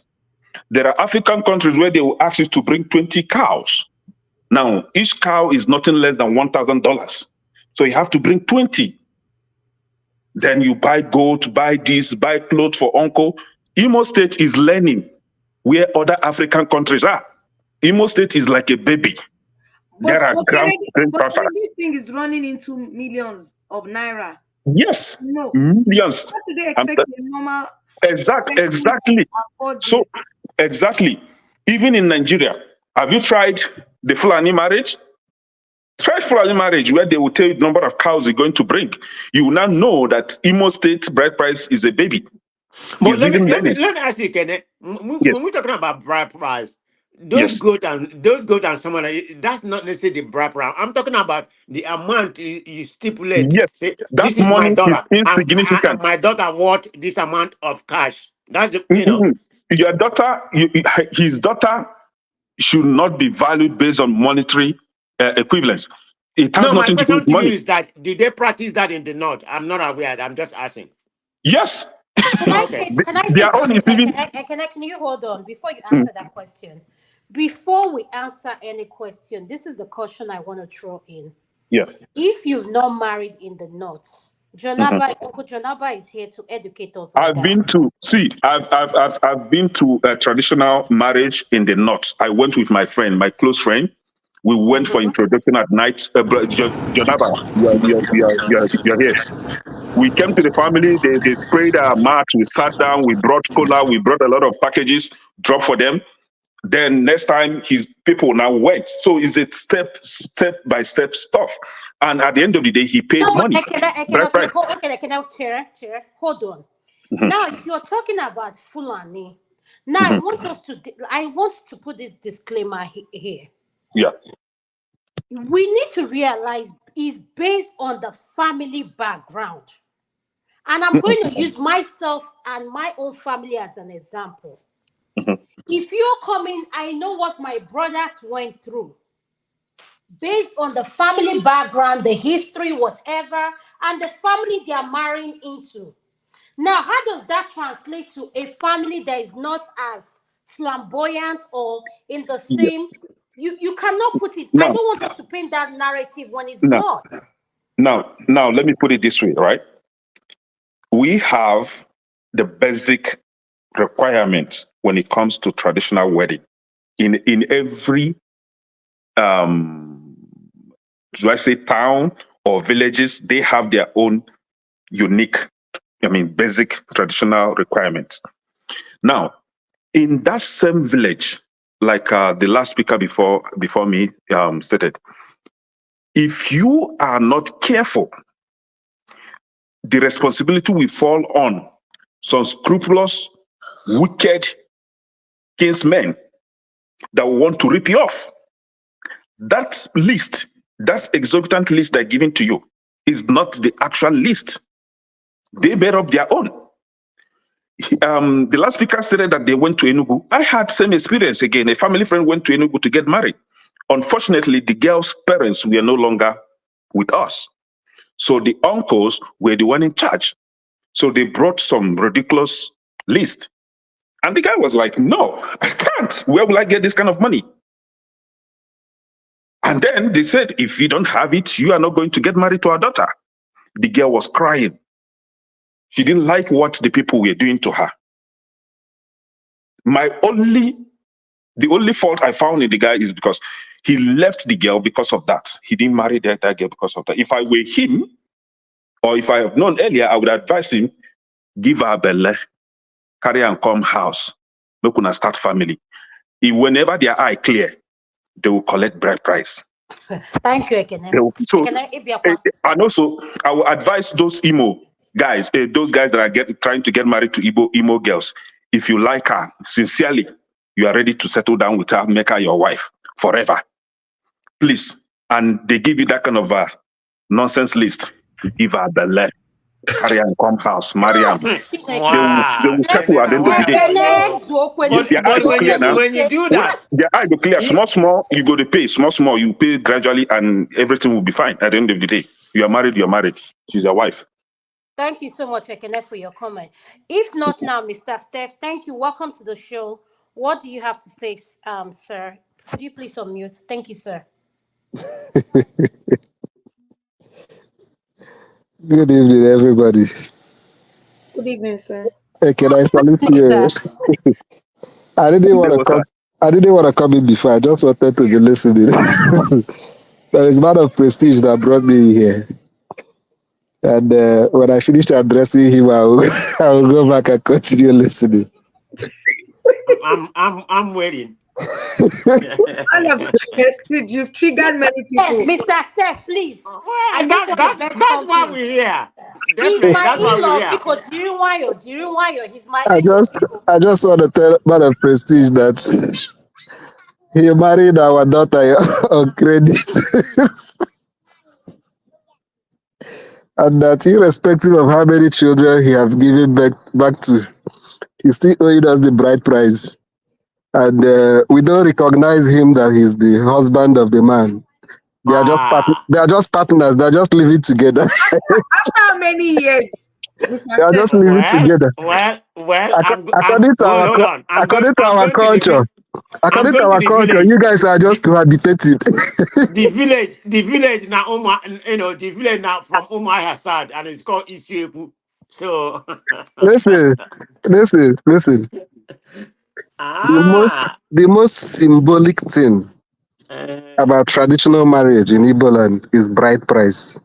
Even if you spend 200 million to marry the girl, if you did not pay bride price, you've not married her. And that bride price may be 1 naira, it could be 20 kobo, it could be 10,000 naira. But if you did not pay it, traditionally, it's just because there is civilization. In the real traditional sense, those children are not even your children. If it is back in the days that the parents of the daughter can claim children, because there are some villages they'll claim those children. And the native law will back them up that they are not your children. So anybody that want to say that he's helping you, he want to do good thing for you, he want to reduce cost for you, don't allow them to reduce the cost when it comes to bride price. That is waiving. I mean, if they say they want to, if they say I'm coming. If they say they want to waive something for you, don't agree for them to waive bride price, but let them reduce it so that symbolism will still be there. But if they waive it for you, you just did saraka. You know what they call saraka? You just did feast. For people to just come and drink and go. But let me ask you, what happened if the bride is the one that want to waive it? I mean, no, the bride. Even listen. Even the parents of your wife. Yeah, they want to waive it. I'm coming. They have no right to. No, they have no wife. They have no right to waive it. The only right they have is to reduce it. They don't have any right to waive it. They waive it, it means that you've not fulfilled the culture. Culturally, you are not married. Go and ask any elder in your own village. I do go to the village now, like I told you. I've never been I'm telling you. But they have teased me about it. And I said I don't believe in it. Okay, whether they are please serious or go not. back. Call your people in the village. Ask them to please go to them and fulfill that part of the tradition. Even if it's 1 naira, let it be symbolic that you pay the bride price of the mother of your children. No. I respect your opinion. I respect where you're coming from, the narrative and the book culture. It's I'm not not my disputing that. opinion. No, it's But not my in my opinion. no. In my head, It is in not my my own opinion. mentality, it does not rhyme with me. And I don't Listen, believe with that. listen. If I It's do not it, my. I It's believe I'm not my. committing I believe I'm I'm committing coming. a crime. I'm I coming. believe I'm committing, Okay, Mr. Steph, I have a question for you for It's what you not a. just said now. I just It's, want you to listen to the question so that you help me answer while you're talking. You okay. said what man of prestige did, he needs to go back. So, in a culture like that, he's been married for how many years? How do I've been we married for fix? 22 years. Actually going to Thank be you. 23 soon. 22 years. How do we Yeah. fix like culture and all this tradition? Were they not created by human being? And are they written on stone that we cannot edit and Listen, fix all these loopholes? listen, Thank you, sir. listen, listen. Is it a difficult culture that says that there should be a symbolism called bride price? I'm not talking about how much, because in the day of our forefathers, it may not be naira because they are not even using naira then. There must be something that symbolizes price. Do you understand what I'm trying to say? It could be cowries, but that this is the symbolism that they call bride price that must be exchanged to give you that right of ownership that we've handed over this our daughter to you. I'm not saying that it should be 1 million. I'm just saying the symbolism. Remember what Ekene said is maybe economic hardship that made some scrupulous elements in some families to start making it something that is considered a burden. Traditionally, it's not meant to be a burden. Do you understand what I'm saying? Yes, sir, I So do. I don't think it's something we should be proud of. It's not something that we should be asking should be amended. You understand? But It's not something we should okay, be asking okay, should not be Mr. part Steph. of our tradition. Yes, but this is the confusion I have. I told you when my brother got married to this Imo State Mbise, this is a disclaimer. When I tell you we had an artist played, I'm not going to disclose the name of this artist. And yes, the woman, my sister-in-law, comes from a very, and I say for in a we live in a community, or we live in a era where people tend to, oh, nekas no ya achọkwa m ka nke m dị otu ahụ. We cannot put this pressure on men all in the name of I want to get married.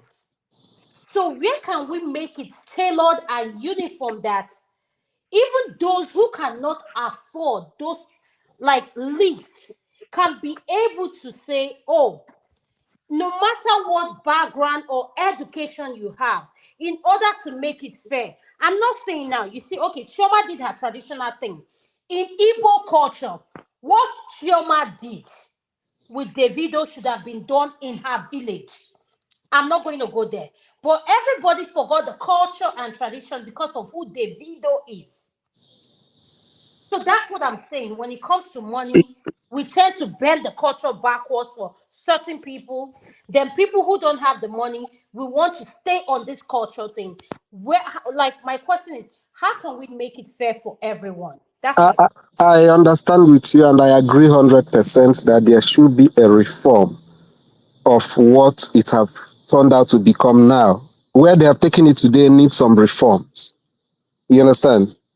But what I'm trying to emphasize that made me to come into the show is that when we are talking about reform, when it has to do with bride price, we can only talk about how do we make the bride price not to be a burden, so that it will just be a symbolism that it's supposed to be. But I'm not saying that there should be any reform that will say bride price should not be paid as part of Igbo culture. That is something that we should be proud of. If you've attended a core traditional ceremony where they're doing bride price, it's something of um, uh, uh, is a beauty to behold. When you see the elders, how they use proverbs and stuff like that, and the ceremony itself, how they bring either stones or sticks. This one represents so amount of money, and they put it on the floor, and the in-laws will collect it, remove three out of it, put the other one, saying that this is what we can afford. Nobody mentions money. But if you behold how this ceremony is taking place, I'm not talking of where it's being monetized in a negative way. It's something that I, as an Igbo man, is proud of. I love it. So it's not something I'm saying that should be waived completely. And I'm telling man of prestige that if you did not pay the bride price of your wife, that you have to ask your people to go back and let them go and pay it for you. Okay? Then coming to what you said, my sister, I understand. It happens. But where most times, as I've observed it, most times where it becomes a very big burden is where either the parents or the father of the bride the girl in question is no more, and maybe there is this uncle or relations that want to use the opportunity to solve their own financial problems or to satisfy their own greed. They try to make it difficult. You understand? When or some other instances maybe whereby the family of the girl do not want or do not like the person that came to marry their daughter. Sometimes in that kind of situation, some of them want to make it difficult because of that resentment or anger. But ordinarily, the parents of the girl, like what the parents of Davido and Chima. man of prestige did, is what good parents do. They tell you, this is what maybe the kinsmen will have a list. But some of that part of that list are all supposed to come to the parents of the girl and the grandmother, stuff like that. They will tell you, okay, we're going to tell our kinsmen that you have provided these ones already. Do you understand? So worry yourself only about so and so thing, which is going to be used to entertain the girls that's going to come that day. And that's where they themselves will also come in if they have the money to assist. Because some of these lists, when you hear 20 cartons of beer or one tubing of palm wine or stuff like that, one goat or one cow. We have 42 tubers of yam in Yeah, yeah, those are the things that they are used to entertain the people that are going to come that day. You understand? And maybe you want 100 people to come for your traditional marriage, and they tell you're going to bring a bag of rice and you say you can't afford it. Who do you want to entertain those people for? Who do you want to bear the cost for you? You understand? So that's where both parents have to be reasonable. How many people are we expecting? Realistically, what is going to be needed to entertain those people? You understand? Because most times when they just tell you to bring 500,000 and they don't tell you exactly what is this money going to be used for. So it's something that two of the parents have to sit down and work out. Okay, this is what this is for. This is what the other one is for. Okay, we don't have it now. Okay, let's do it a kind of in-house ceremony. Yes, sir. So that could help. Thank you. Thank you so much, sir. I'm of the opinion, and I'm going to let electricity talk. And after that, I'm going to hand it over to Tope so that she can explain the Yoruba culture to us. I have brought in Igbo, and I would like Uncle Jonaba to explain the tradition of the Fulani, Hausa, because I want our viewers to have a perspective and like a highlight of different culture. I represent the Igbo culture. And I still believe, I'm of the opinion of quote Adama, unquote, yes. not that I'm cutting you short. I think Jonaba will speak more of his people, Idoma people, Benue. Okay, Maybe. sir. Okay, thank you, sir. I appreciate it, Kene. And I when it comes to Igbo culture, all I'm saying is, please, let's realize that this couple, yes, we have couple who are financially capable to do this thing. But at the same time, the caution I want to put in is not about how much you spend, though, or the millions and everything. Because once everything is spent and done, that doesn't determine how long the marriage is going to last or the union. So let's be realistic and realize that this is someone you're going to start a future with. This is a caution for the women because I believe that when a woman is getting married, men don't care about wedding tradition. They are coming to see the bride, not the man. They are coming to see the bride. So my caution to women is please cut your coat according to your side. Don't do what Adama or Ekene, whatever. Be who you are and realize that you're going to start a future with this person. You're going to have kids, you have college, you have things that unforeseen circumstances that will show up. So let us be wise and reasonable when we make our demands, even if you both earn that money. I am a big believer on savings, and I don't believe in spending. This is just me, my own personal preference. Hey, anything we can do, I'm low key, I don't care. And I thank God I came from a family like that. My dad always say, Adama, what do you want? Is this what you want? No problem. So long as you signed off on it, that's what I'm going by. And I thank God for that. And at the end of the day, I'm not saying everybody should be like Adama, but realize that this person you're going to start a family with, you both are starting a future. You're going to have unforeseen circumstances that will show up. This is something, whatever your wedding would be, 1 day, 2 day, 3 days, that does not determine the level of happiness, longevity of your marriage. So let's be wise. I'm going to go to you, electricity. After that, Tokwe, I will come to you. I want you to give us a background on Igbo and the Yoruba people. Then I'll go to Uncle Jonaba to give us a background on the Idoma people. Thank you. Electricity, you're next. Thank you. Thank you very much. I just want to maybe throw a spanner into the wheel. We're saying man of prestige hasn't paid the bride price of his wife. Fair enough. I recognize bride price. But does that mean he's not married? He's not seen as a married person? If that is the case, about those about other in the Western world wouldn't do bride price and they do just the right, they go to court and they sign registry, they sign. Are we saying they are not married? Again, I repeat, I recognize the practice of bride price, but if I do not pay the bride price, does that mean I'm not married to the woman?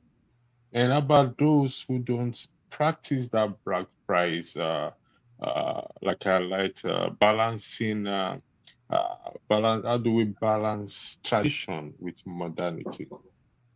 Okay, so So, electricity, before you answer your own question, I want you to give an input on what we just said before throwing out the question. Thank you. okay, I mean, like I said, what everyone has said in terms of listen, I agree with it's always a position I don't like to be with Kenneth to agree with him, but I agree with him. In the sense that if they refuse to give the girl belle, make see what they'll come do at the end of the day. But they come Pastor, carry and go. Pastor, Listen, let's be realistic here, please. We shouldn't make life difficult for human beings, all in the name of culture and traditions, because this our culture and tradition have created or caused hindrances to the development and growth of our children in the context of what we're doing. And some of these culture and traditions, it's high time we get rid of some of them because they're no longer good for purpose. So charging unnecessary amount, exorbitant amount of money in the name of marriage, we want the culture and tradition. No, I don't agree with that. Yes, let's practice what is good. Let's practice what at the end of the day, it will bring happiness, joy. And when those children look back, they will say yes. So that they are going to pass the same thing to what to the next generation to come. But if it now becomes burdensome and they pass the same thing, oh, your parents charge me so when I married you. So any person that comes to marry my daughter, I will charge the person so amount of money. Let's be fair with each other. Yeah, that's what we call fairness. So what we are passing on, like I said, I disagree with a lot of our traditions and culture. While I appreciate the ones that promote fairness across board. When people are strong, children want to start their life, they will not come and tax them unnecessarily in the name. Oh, that is the tradition. That's how they do it. Oh, you have to follow them and do it. Oh, follow what and do what? I don't understand. And it becomes burdensome unto us at the end of the day. Then you see the children will develop, or they'll say, listen, your parents, I don't want them in my house because this is how they treat me. It creates this sentiment, this, I'm looking for the right word to use. It creates this unpleasant environment over one day about the lifetime they are going to live. And the idea that some even go to the extent to borrow money to marry, it's ridiculous. Absolutely ridiculous. Okay, This is the reason. electricity. Can I Thank you. say something? Electricity. Can I say Right. something? Tokwe has a question. Tokwe, what was your question? No question. I don't. Apart from talking about the Yoruba. Yeah, you had a question for electricity. You kept saying pastor, so I heard you said pastor. No, I said pastor when he was supporting giving person belly. Electricity, can I interject a little bit? Can I Yes, sir. interject You a can little go bit? ahead. Yes. I'm not the moderator. Ask Okay. I permission. am moderating, Okay. so Uncle Steph, you can go ahead. Yeah, Yes. I just want to, because I want to react quickly to what electricity said, and maybe it will guide all of us to make that distinction. Is important. Those things we are referring to our tradition, they are not really our tradition. Those exorbitant lists that they give people that want to get married now, I think what should be talking about, how do we go back to what our tradition used to be? Those things are not really our tradition. I stand to be corrected.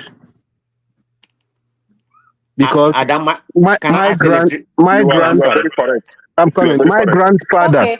my Okay. grandfather Let Uncle and my Steph finish. father, A man of prestige, you can go my next. grandfather and my father did not find it, even though the economy is different, they did not find it as that difficult to get married during their own time. That is why you see a farmer, a hunter, and all kind of people doing any kind of menial jobs, getting married from any kind of family. What they value more is what kind of character does the man have, and then the basic requirement when it comes to marriage is not something you're going to go sell anything because you want to get married. So what is obtainable today is not our tradition. So when we are saying that tradition is bad, or no, we should be talking about how do we go back to what our tradition used to be. So I just want to draw that emphasize on it. Thank you. Thank you, sir. Man of prestige, you're next. I'll give you 2 minutes. Go ahead. Okay. This is a question to electricity. For you to encompass to your narrative. So my question is this: I know you're from the south, and you have somehow similar culture with the south to a certain degree. So, what is your do you pay bride price, and to what extent? If not, can you enumerate that so we can know the perspective you're speaking from? Thank you. Thank you so much. Ekene, do you have something to say before I give it to electricity to answer the question? No. Go All ahead. right, thank you. Electricity, could you please answer because I'm going to talk next and All right, thank you very much. Man of prestige. Regardless of my argument is irrespective of South South East West W West and East W and No, I whatever we don't think want you to call understand the it. question. Electricity, could you Okay, hold on? please make me to He understand the wants you to question. speak from your own cultural background. Could you tell us what it is like from your own culture, what it is, Yeah, and what it entails marrying a woman from your own cultural background? marrying a woman from my own culture, from little I have seen, it's not that the ones I have seen, it's not that expensive or a great deal. But the individuals and the families, the individuals made it, either they made it a great deal or not. The few I have seen, they don't make it a big deal. I don't. They are not. They are not on the high price. From what I understand, the bride price paid is very minimal amount of money. Well, The they list now is do the long with party. electricity. I have an Equerry friend. He Okay, was the list marriage will was always be long. ah, Okay, but you see, that's why I said I don't want to speak from, because this thing we are talking about, the lists are usually long, and in some process they negotiate with the list. Okay, the father gets this, the mother gets this, the family get this and this and this and this and that. Some of these people were not there when they were raising this child up, for crying out loud. Never contribute a dime into this person's life when their parents were raising it. So why do we have to go? Why do we have to consider them and send some things to the village? The village people, they don't. Where were they when they were raising this? So, like I said, it's very difficult for me to say this is it in my own culture, because to be honest, I'm not really a culture person. I have to be honest with you. I love the respect aspect of it, where we respect elderly, but truth be told, I call the bluff off when we need to call the bluff off. That is just me. Okay. So I really will not say this in my own culture or tradition. Thank you. Thank you so much. Tokwe, you know what I have to say to you. Wọ́n ní pé olówó ń sọ̀rọ̀, tálíkà ní pé ó ní idea. So, Tokwe, over to you. You know what I mean. So explain in English. Thank you. that's Yoruba is deep now. Ina majebota. That is me to chat. What I meant is that people who have money are talking, and someone who is poor said they have an idea. So that's Uh, what I meant. if why has the person idea not made him have money? That's the bottom line of it. That condition. So our Yoruba tradition is based on what I've heard from Kenya and Mr. Step. Our Yoruba tradition kind of aligns with the Igbo tradition when it comes to marriage, the introduction. There's a stage for everything and requirements for everything. Um, yes, we also have the list. Growing up, I knew certain requirements on the list was non-negotiable, like the 42 tubers of yam. I know on the traditional wedding day, they actually count those tubers and it has to be complete because that number is significant. I think they split it into, I'm not even sure whether it's 6 or 7 parts. And but nowadays with the economic situation and hardship in Nigeria, they don't go. People don't go by that list because, to be candid, that list is long. You get an envelope with money for a toddler. They have an envelope for a toddler. They have for the elders in the family. They have an envelope for the mother of the bride, saying agreeing to the union. They have an envelope that the father of the bride agrees to the union. They have envelopes requiring money for all sorts with those unending lists. Like I said, it's our culture is similar to the requirements of the Igbo culture, but with what we found ourselves in Nigeria now, people just try and cut their clothes according to their clothes. In my family, my parents didn't take bride price.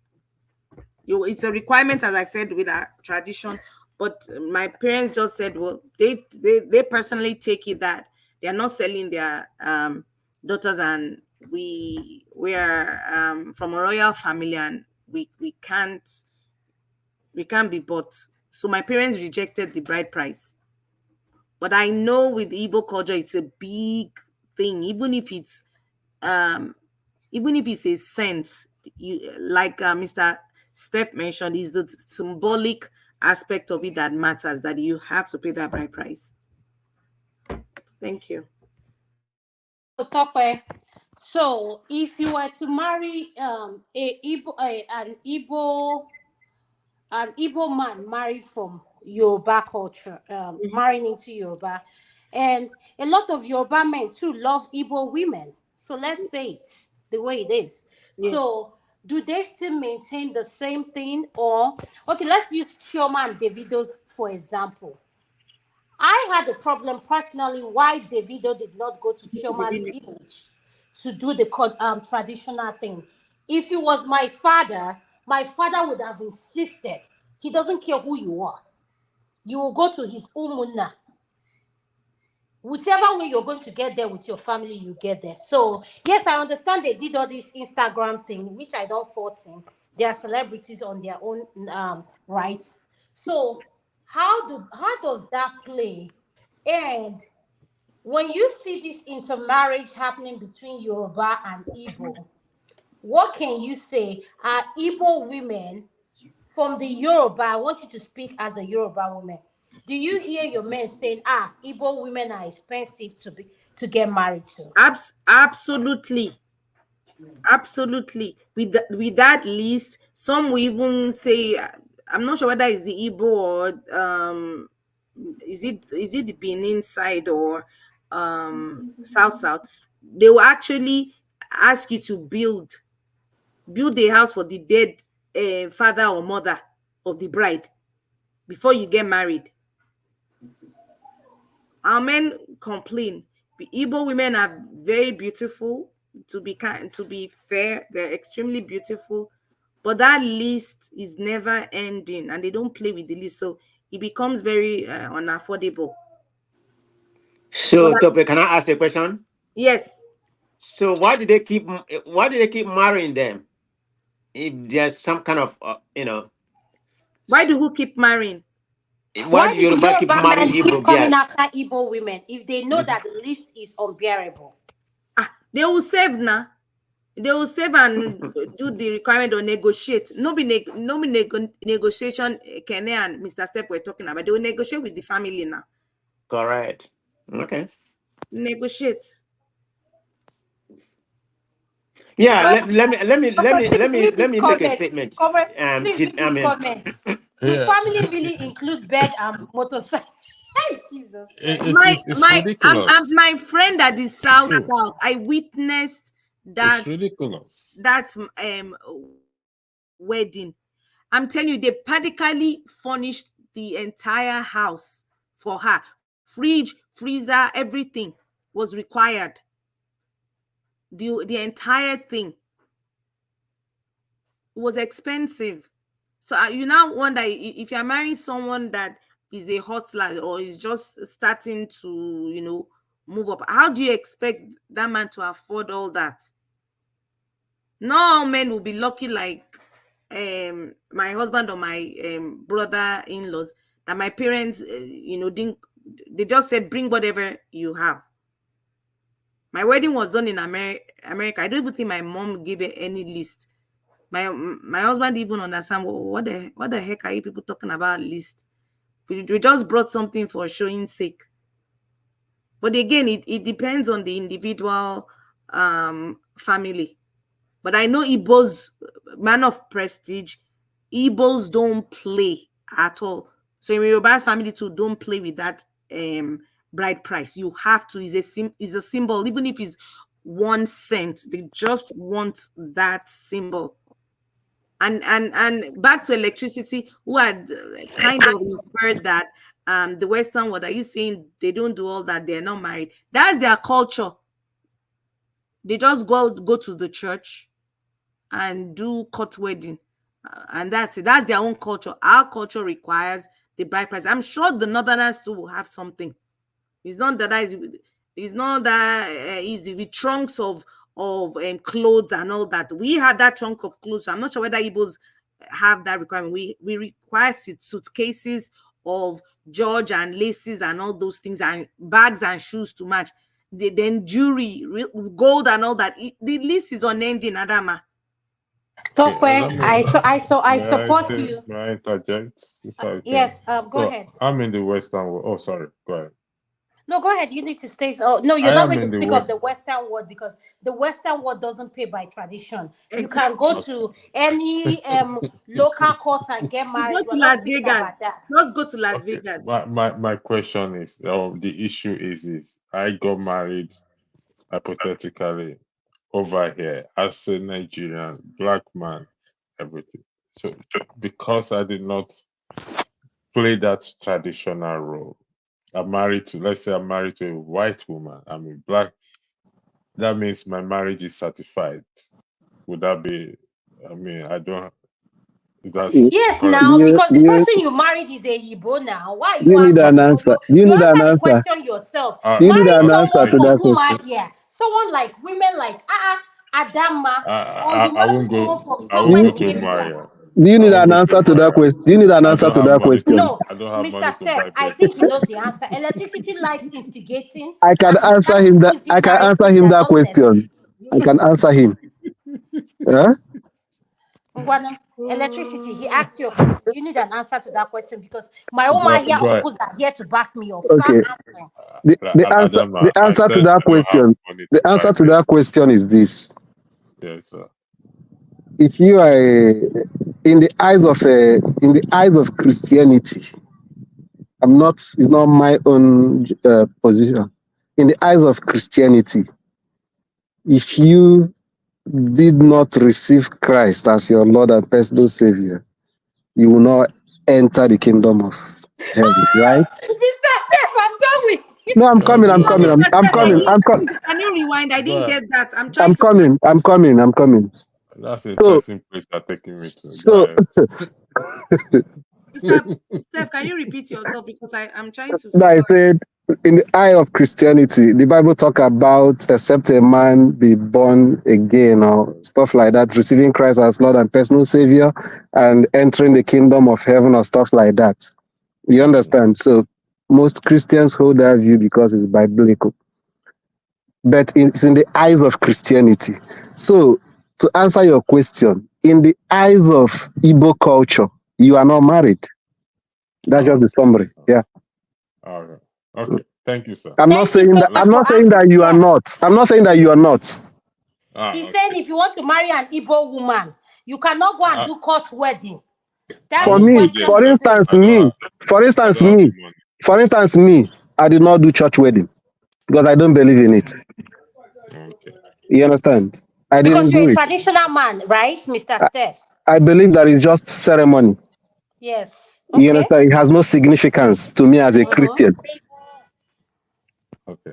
Let me say this just to hand over. I believe a lot in paying bride price. Let me just be honest with every one of you.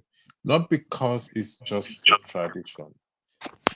Like what Steph said, referencing to the Bible, bride price was paid in the Bible. That is the practice there. So I believe it.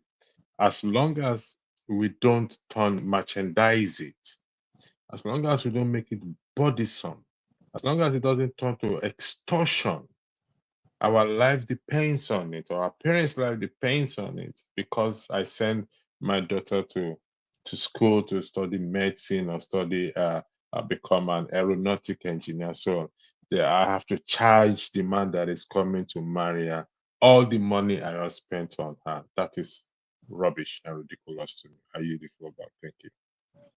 Thank you so much, electricity. Just like I said earlier on, Olówó ń sọ̀rọ̀ tálíkà nípa òun náà idea. So please. Who is the one speaking? Is that Tope or Adama? That's Adama speaking, sir. You speak even Yoruba more than Tope.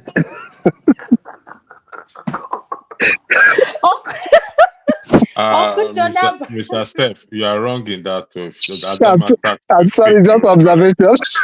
the, the dogs will be barking by the time she enters Yoruba oh, district. Uncle Steph, a lot of labels has been put on me, so I allow people to make up their narrative, whatever they think of Adama. It's okay with me until you get to know me on a personal level. Then you can put up any ideas or narratives. So, Uncle Steph, I'm going to be intriguing you once in a while when you come to this segment. So, tune in. Thank you, sir. Uncle Janaba, you're next. We need you to explain your culture, what it entails to marry a woman from Bayelsa, where you're from. Thank you, sir. You're next. First of all, I'm not from Bayelsa. And another thing, Kenna will not tell me which side of whether from Benue or from the north, which one I will share. You should go and tell that to his mega community that said to tell people what to do. Can you hear me though? Yes, sir, I can hear you, sir. You're free to speak on whatever culture All you've right. experienced. And I'm the giving you the more full let's be details, sir. more interesting is to have a broader view of the whole bride issue of every other tradition that we are aware of. For instance, I married a Yoruba lady from Ibadan. I can speak about it because I paid and I went through it. So there's nothing wrong if I share my experience, and that should fill that gap, part of it. And also, the Fulanis Hey, traditionally. I'm sorry, guys. I have to go. Okay, I done my nice greeting to everybody.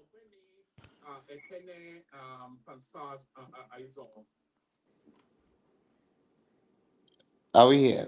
Yes, a man of prestige. Thank you, sir. Go ahead, sir. Yes. The Fulani traditionally don't pay bride price; they receive laches. So they receive a dozen of latches, but they have reformed it now. And saying, I think the most interesting part of this topic is that is this excess of this tradition? Are they abusing it? I hear Steph say that traditionally it doesn't supposed to cost that much in Igbo land.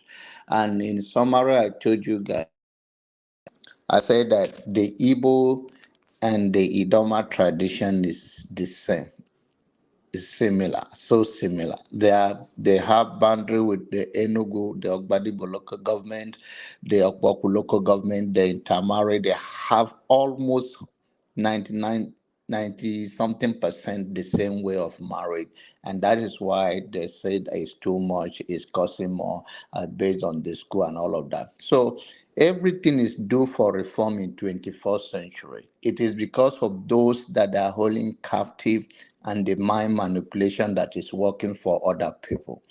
If you tell me right now on this platform that you have a child and your child, the child is innocent, he never did nothing, and you as a parent, you have all the power on earth, and one bad person stand by the left side that will destroy the world, should you kill your child, the innocent child, or should you kill that bad person and forever close the case?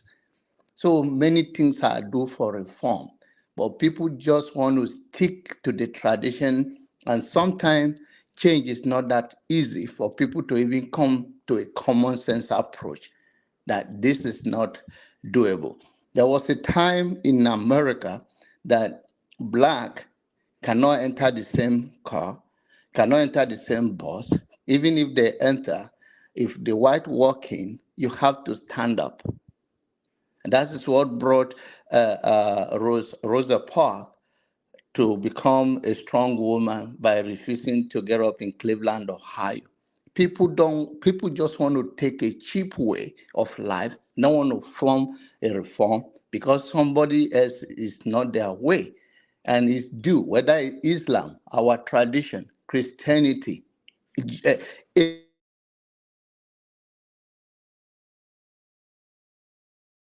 Uncle Janab, I think we're losing you. Can you guys hear Yeah, him? I can't hear him.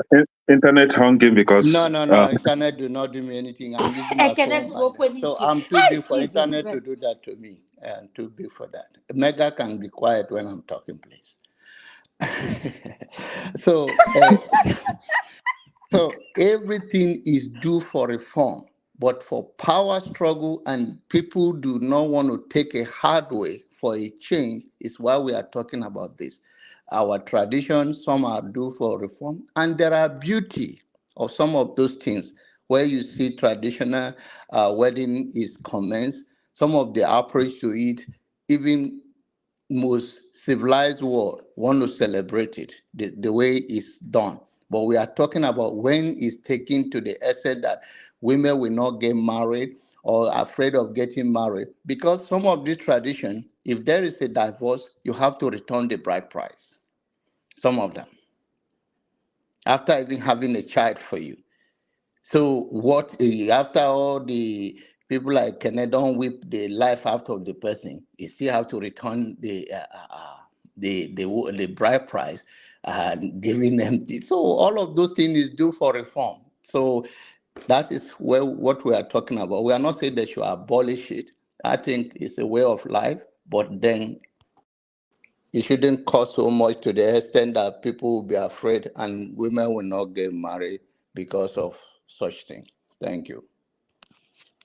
Thank you so much, Uncle Janaba. But you didn't explain in your culture, like what it entails. Like, is it as vigorous and as it tell like is it like the Igbo culture? Like I'm learning. Topa has explained. She said it's similar. How many tubers of yams in your culture? Like where you're from Jonaban is Igbo. specifically? It's the Jonaba Yes. is Igbo living in it's Benue the State. same thing in. Oh, Ekene, leave Uncle Jonathan. I'm the Ekene.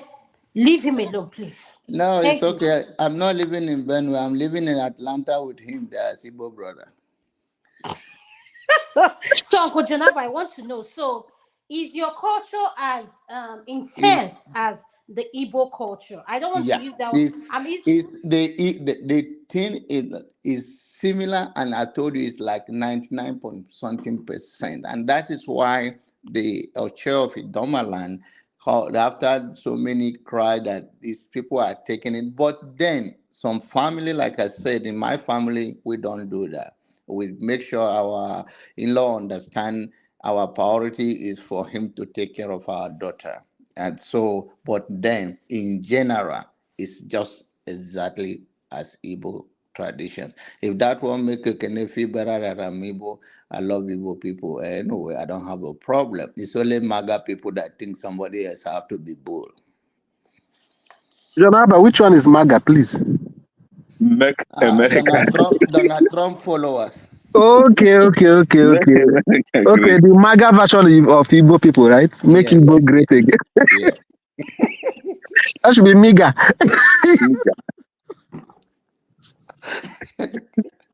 Did I answer your question, Adama? I will answer better if you did it.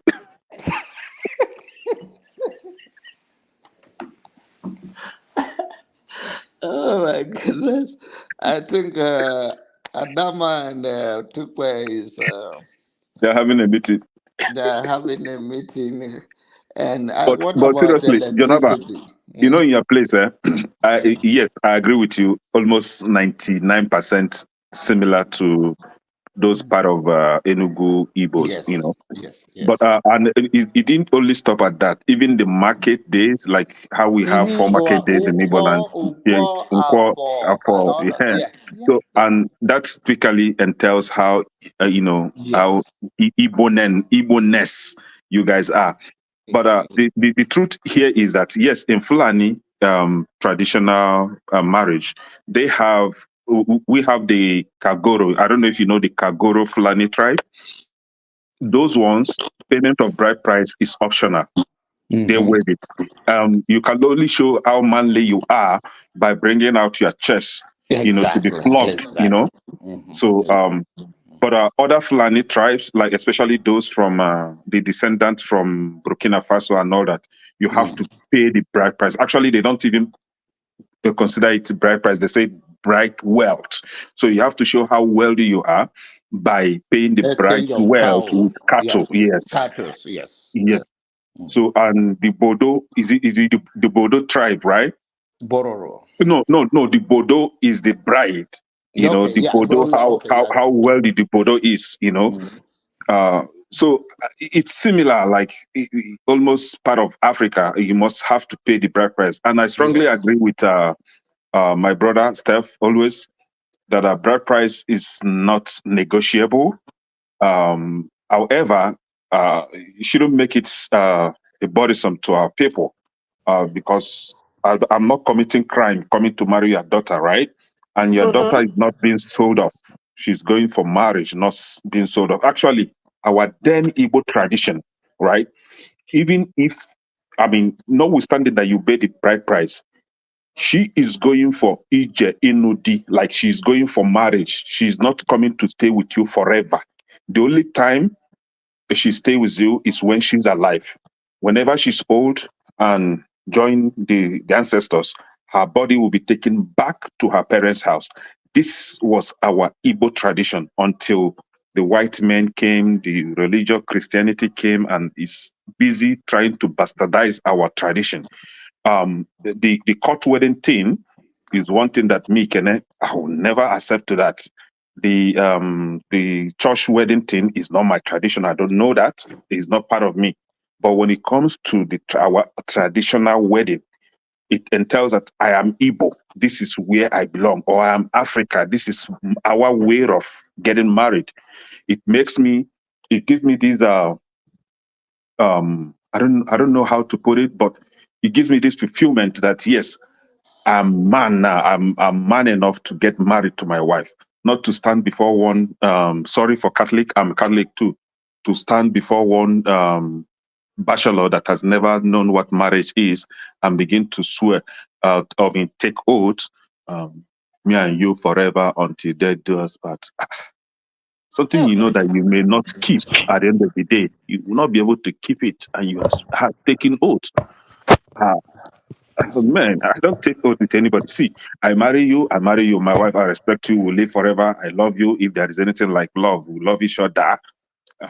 Eken, I'm But confused. What do you mean by oath? You just brought oath to it. Are you talking oath, about that is what they do in church now. And the court wedding, they go there to take oath. we have a The- pastor on the panel, Uncle yes, Jonaba. so When you go to marry getting in the married church in the and church, you know that electricity. you are taking oath. You are being bound on that oath. Okay, And okay. the what they call it, the court wedding too, you are taking oath. It is only in our tradition you don't take oath with any woman or any man. What is Do you the understand? Kenneth? There's something you say that. Are you saying that when you go before the altar to take oath, the oath is saying that you and that woman are to stay together until death do you Th- guys apart? Is that the That, that? yeah, that's what they say.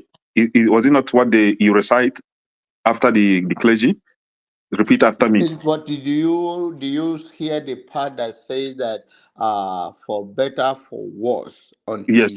yes? So that I Yeah. don't think now. I don't on biblically if you are now become if you are a Christian, right? Mhm. Bible do not encourage divorce, right? At Yes. all, it does Mhm. not. It say even it does not. So if you are a Christian and you're going to marry under the oath of marry as a Christian before the No, congregation. Bible That's what you're also going to get guided no, with. Bible So I supports think if you have a divorce. problem, I think you make a case when you say to stay before bachelor. That I'm talking about a man that have no impact. There's what is called force of impartation, which means what you don't have and you just talk about it, it has no impact because you do Exactly. not have it. So like those people that don't do love offering in the special way that we do, so they don't have any experience and they don't, I think, to in as much I think you are very biased. This is the only case that I can follow you with today, that I think those people who don't have that experience should not be joining people together, because that is another error, that marriage will not last because that person does not have one. Yes. So I think we are speaking the same thing. Yeah. But when it comes to Christianity as well, Christianity supports divorce based on one reason, which I don't want to mention here because my kids are around. But I think the Bible encourages divorce based on waka about. When the woman waka about or when the man waka about and you cannot bear it, so you can divorce, right? But know it that when you divorce, you don't get married to another man because according to the same Bible, you are committing adultery. So the fact remains that marriage should be a traditionally recognized thing, not a foreign recognized stuff, because the church wedding is a foreign tradition, is a Western tradition. That is their tradition that you from Nigeria you are practicing instead of practicing your own. The court wedding is for the slaves, actually. That is what they meant for the slaves. It's not for human beings like us, the free bonds like us. It's for those that I don't even know. See, yes, we are in a country, Western country, where you are required to present a court wedding thing, but actually, you can actually present. Thank goodness that our tradition now, they are stepping up. You can actually present your traditional wedding certificate and it's recognized. You can provide your church wedding certificate, Catholic Church, for example, or Anglican. It recognized everywhere. You must not necessarily Now go to the you're court. confusing our audience. You are the same person that say you don't believe in church, but you said, thank God you can present that anywhere. For So, Christians. And see, whenever I'm speaking, I'm not speaking for myself alone. I'm speaking for those that are actually have different opinion or different belief with me. So I'm speaking for the Christians. I'm speaking for the traditional worshippers. I'm speaking for. I'm a Christian. I'm a traditional believer. I'm everything. Join. please, Mm. you can only serve one. Which one are you? No, we serve God, Almighty God. The traditional Okay, so believers you're a serve Almighty Christian. God. Christians Yes. serve Almighty God, right? Okay, I so don't know about the my Muslims. question They to you serve now, Allah. my question to you is now, what do you believe when it comes to marriage? Is one question. Traditional belief, traditional marriage is what I believe. Traditional one. Thank you. Now you've answered my question. Auntie Gladys, could you please unmute your nest? I want you to come in and I'll go to Eagle's Air. Thank you, ma. Yes, please.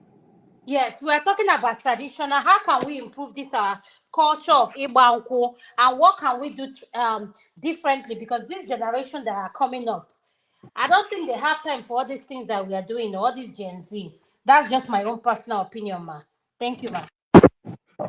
Um, I've seen cases where the people do not need to be physically on ground to have their traditional wedding done. Most people have asked their family members, possibly some people staying abroad and maybe they're very busy and they cannot go. They arranged with their people back home to get the Ibanku sorted out because it's a lot of money. We are trying to marry a girl from Cameroon. We're going to Cameroon this December from California. If I tell you how much it's going to cost, this is a Cameroonian girl, oh, not an Igbo girl. And the parents insisted that they must go back home where she's from to marry her. Her mom, her siblings, named them, they're all here in America, but they're insisting that we must go to Cameroon. So it's not only the Igbos. Why the Igbos insist in doing that is that they really want to make sure that the proper things are done. Because I know in some cases where, if you like, married woman have children, a time comes when they come around and tell you that you didn't do this, you didn't do that, the kids are not for you. I've seen cases like that where they start to drag children and they will tell you that the children still belong to the woman because you've not done anything on her head. I have an auntie after how many kids? The man is from Onitsha. They told him, these kids, oh, one is a military officer, this is this. They are not your children, except you come and do the rightful thing that you're supposed to do in the village. The man had to go and do it. And shortly, not too long after that, the man passed on. So it depends on families. If they have the money to go home to go and have them Igba or something, they are free to go to do it. But where it will cost them unnecessary money and the rest of them, because the money is not small money. But in some places, they do not request for as much money as people portray it out there. They tell them, the Igbos, the kind of money they go ask, you can use that to build a castle. It's not true. Like I've said earlier, I said some families have helped to set up the man, do things for him, sort out things with their daughter, give her gifts, do everything. So I will still say that it depends on where one is coming from and what you believe in. That's just my suggestion. Thank you so much. Thank you, Ma. I really appreciate your input.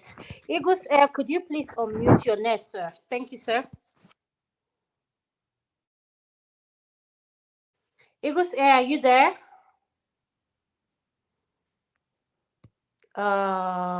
Eagles Air. All right, I'm going to let him go. Tokwa, are you?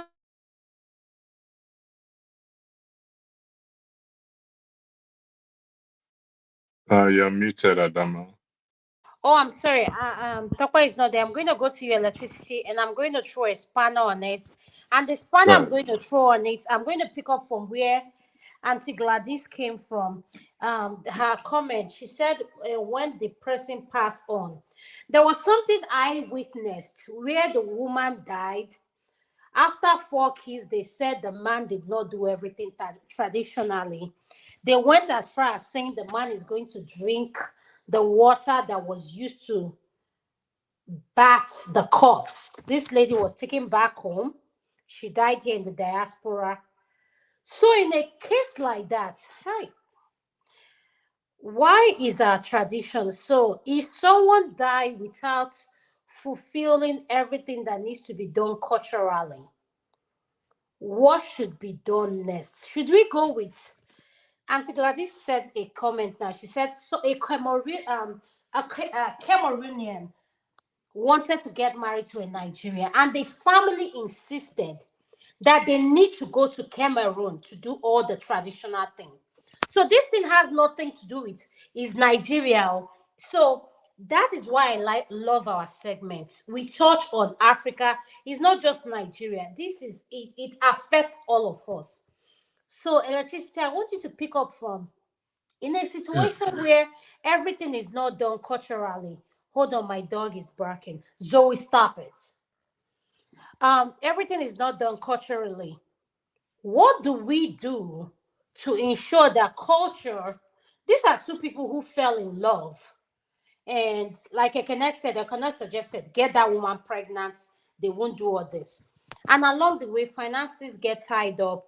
They never get to do what they have to do, and something happens to either one of the parties. How do you address that issue with with the family? So the question is electricity. If you marry someone that you've not done everything culturally or traditionally, and that person passes away, when I mean passes away, they are dead. How do you approach the family knowing that you have not done everything culturally? Thank you. Yeah, thank you very much. That's an important question. I mean, it to them it's going to be a different ball game because the individual is now dead. So, would they allow the same process if the person was alive? Or would they say, oh, she's dead now, we have to increase the amount of money?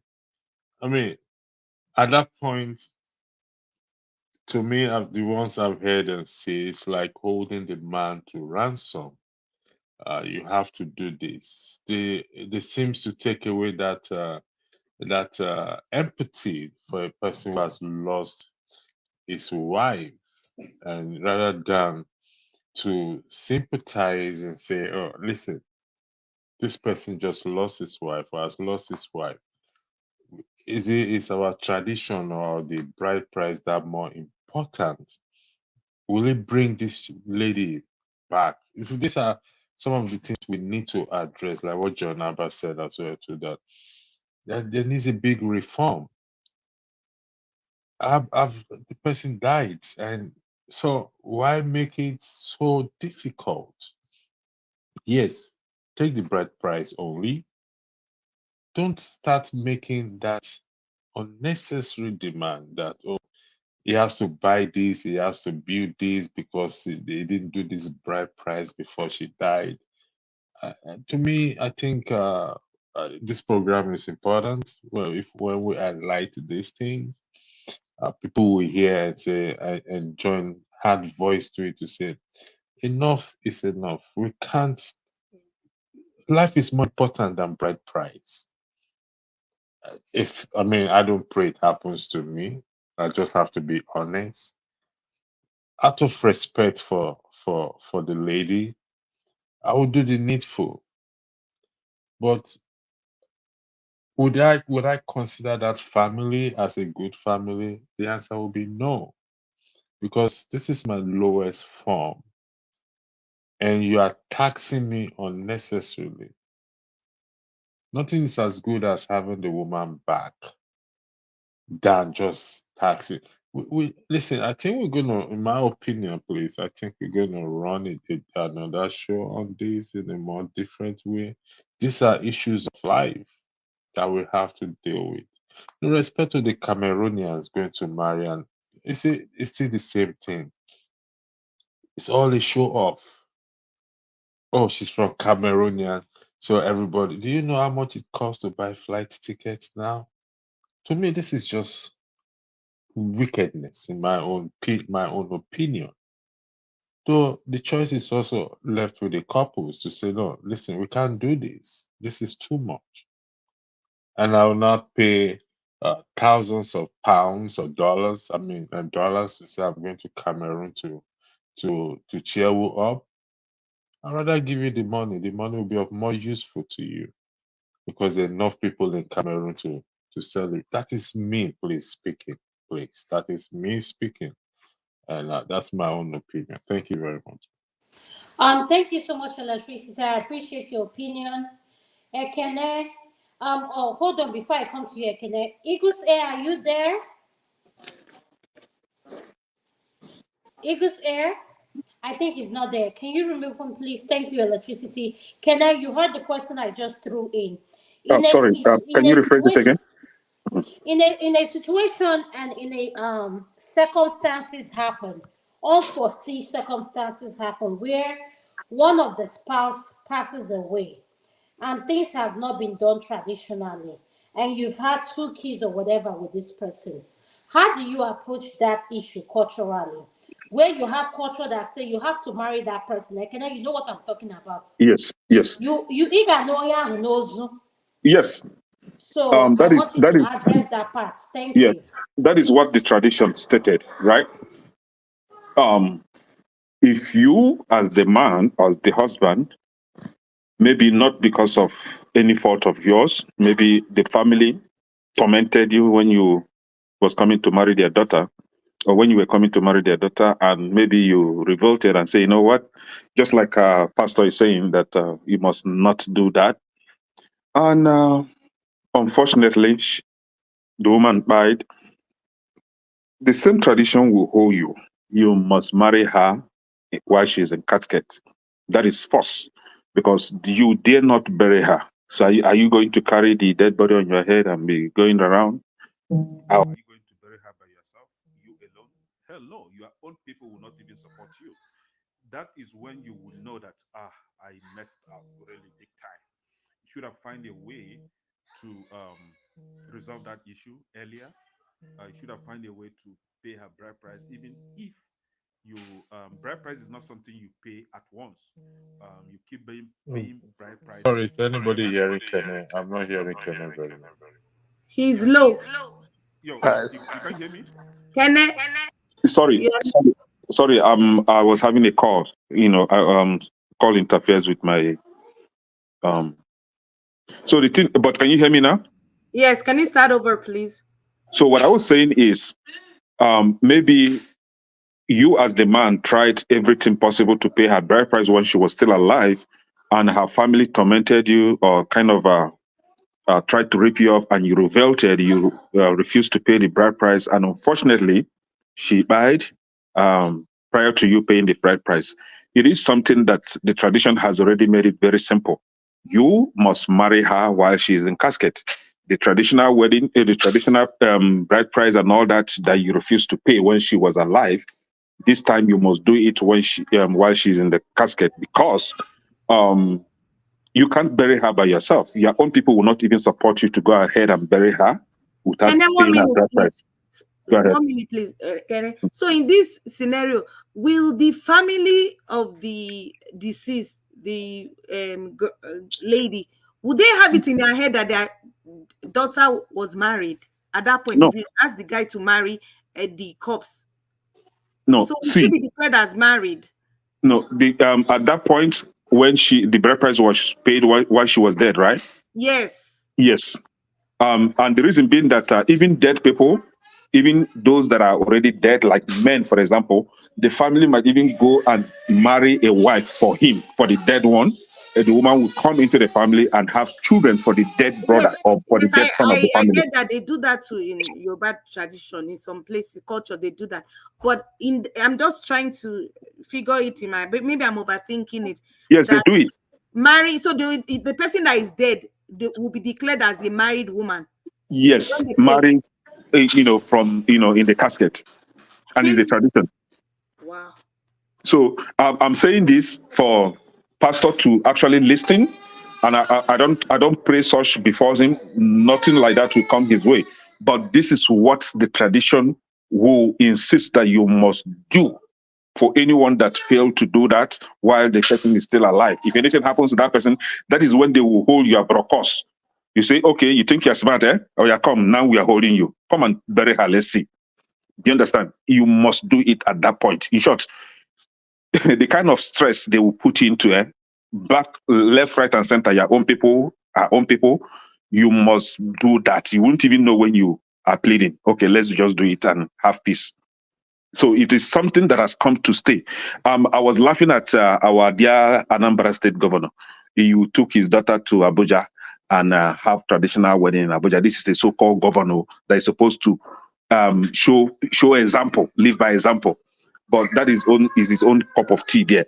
So if you are really in love with each other, you, the man and the girl, make sure that you work together. Take the man to your village so that your people will recognize him, so that he will know your people, he will identify with your people. It's a mark of respect. It's a mark of, it shows that you are a man enough to have this girl.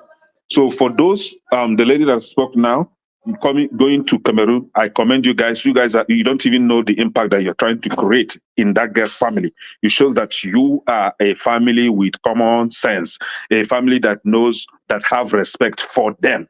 And in return, you see the massive respect they're going to give you. So traveling from, if you like, live in Pluto. If you want to get married, the girl is from somewhere in the village. We are not from America. We are from somewhere in Nigeria. So you have to go down there and get married to her. It's a sign of respect. And your people will be proud of you, man.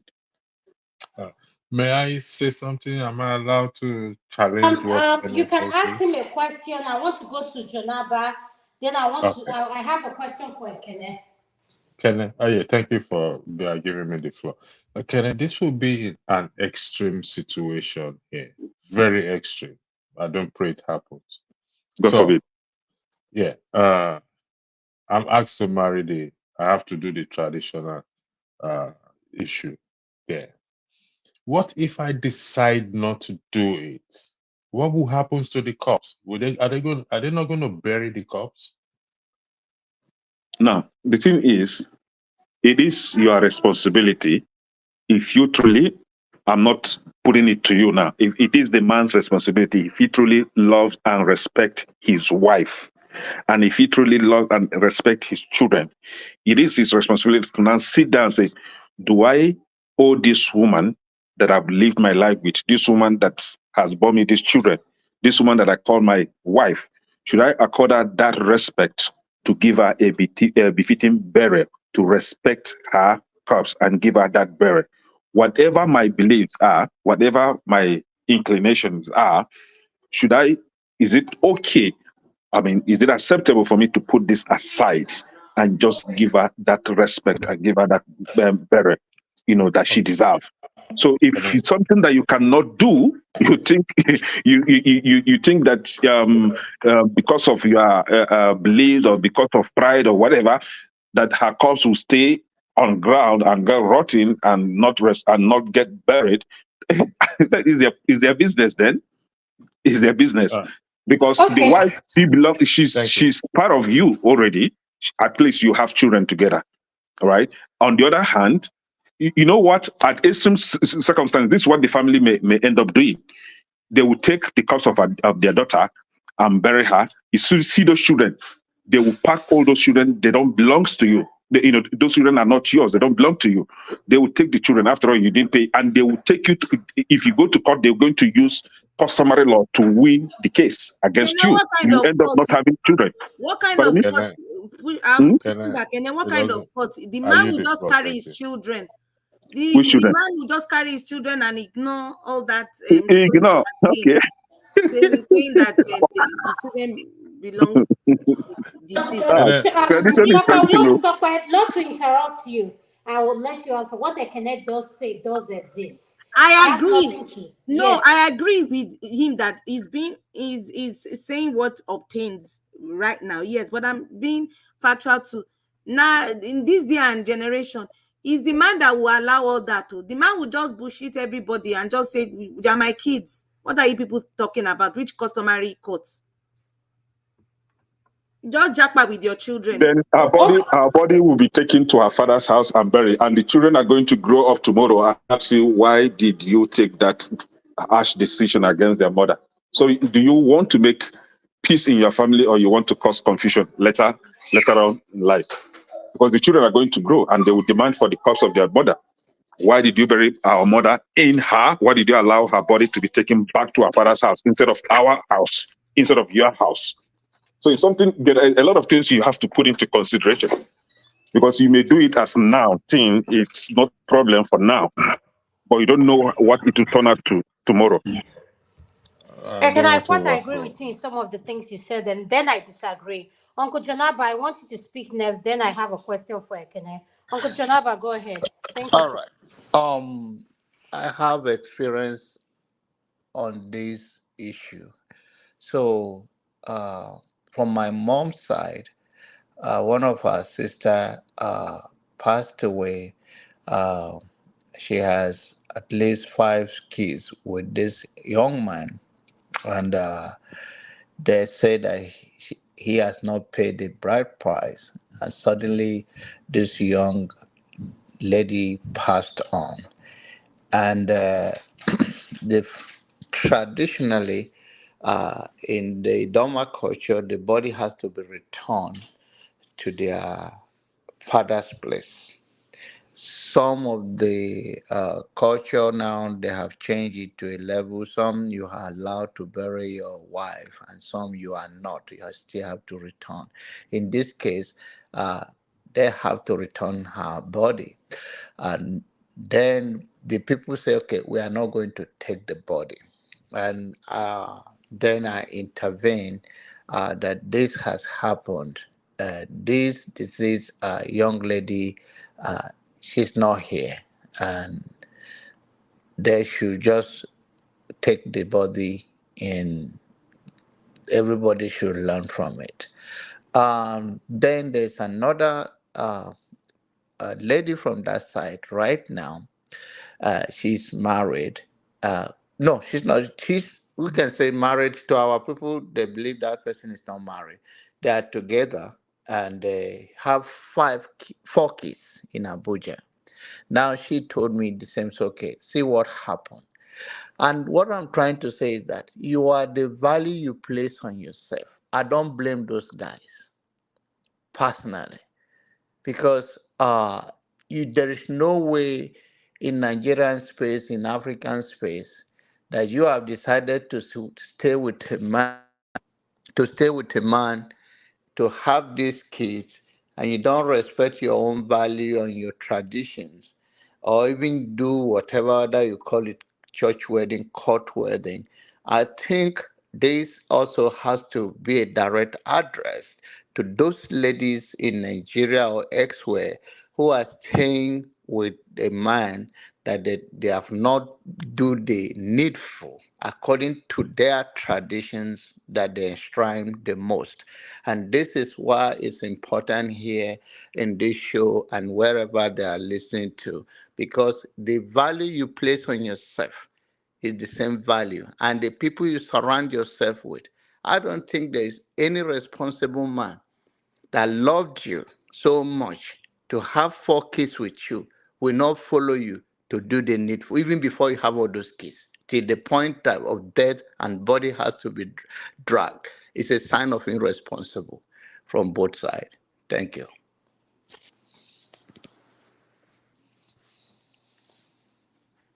Hello? Adama. Can you guys hear me? Yes, John Abba.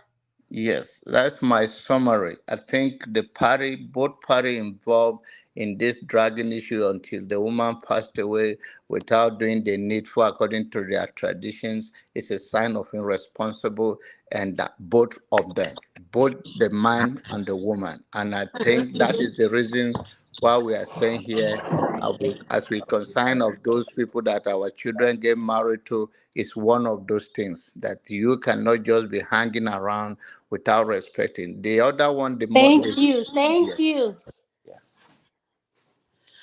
All right.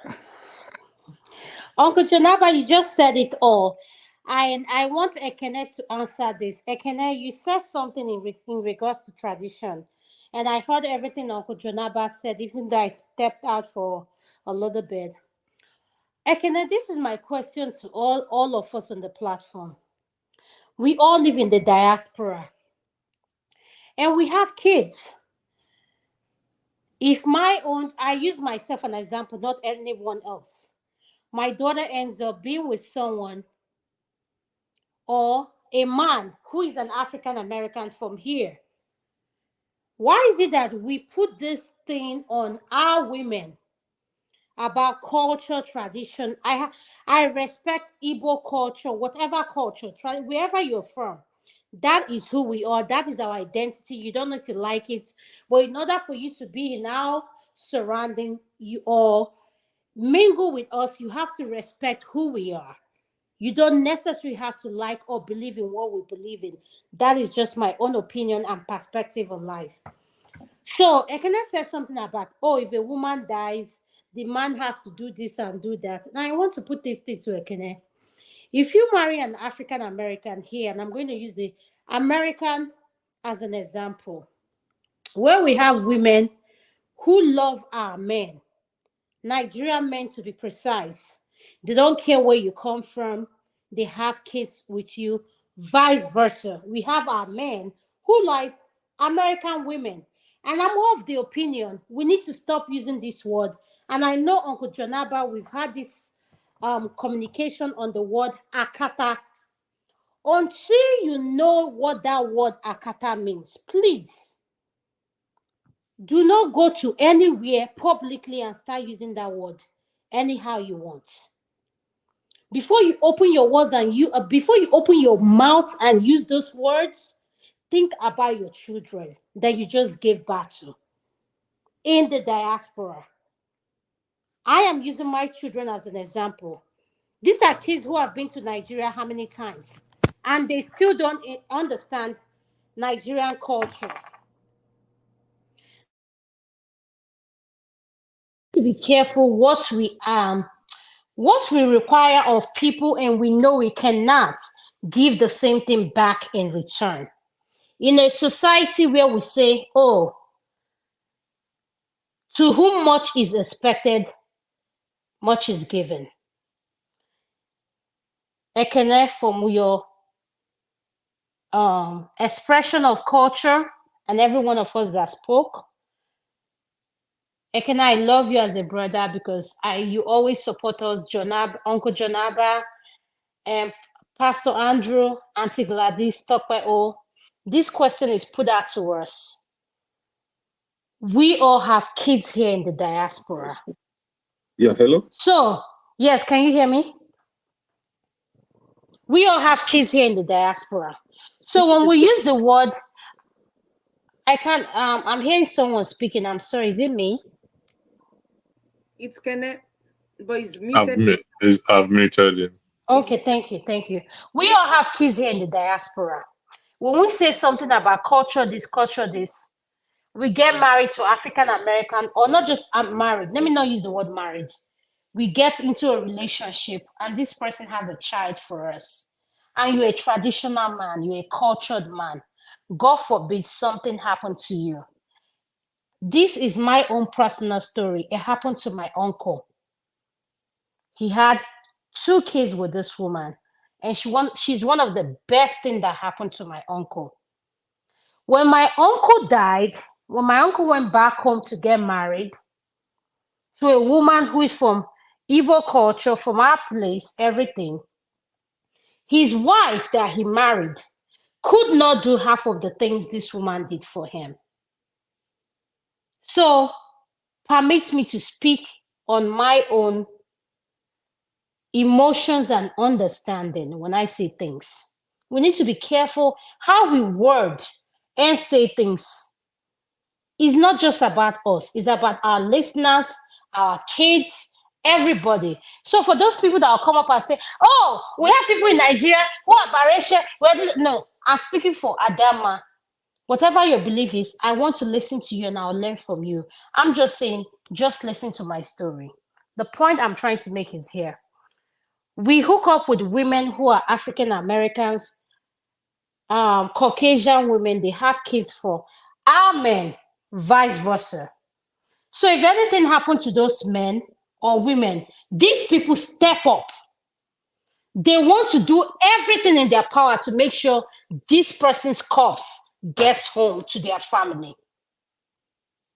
We don't see anything called traditional play a part.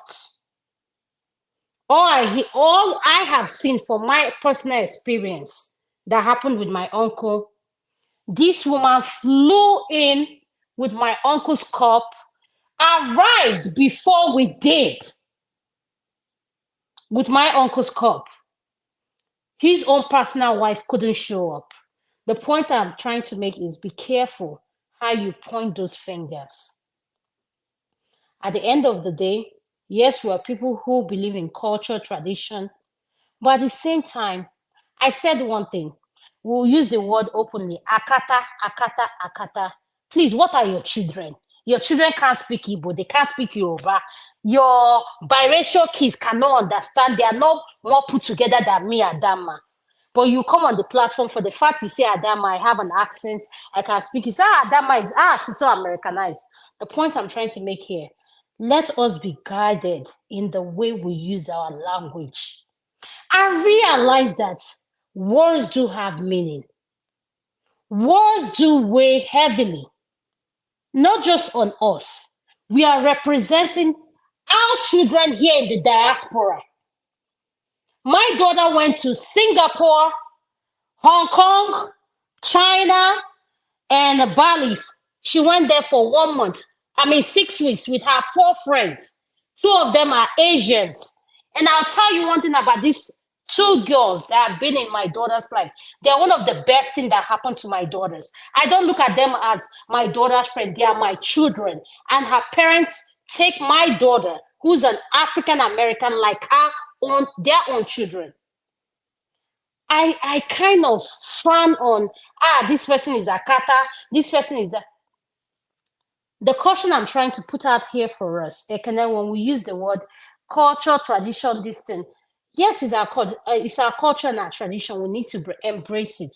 We don't need to frown on it, but we need to keep an open mind. Our culture is what it is, but it needs some editing. Let me use the English language. There's some edits that needs to be done to it. Because you know why I say that? Now it has to do with my children.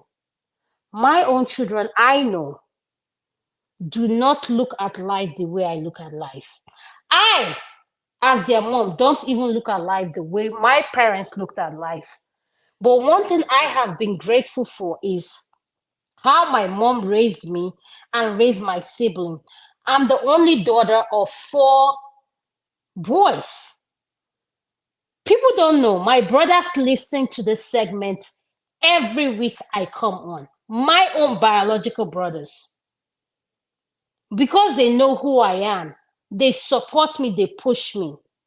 But one thing I have never said, and I'm going to say for the first time, is I got picked on in high school, in college, medical school, everything I went through because of who I was. I couldn't fit in. And who picked on me most? The Nigerian community. I don't fit in. Adama is like this. Adama is this way. Adama is that way. And that's the last thing I want my child to feel, that they are not good enough. So when we have this conversation, it's personal to me.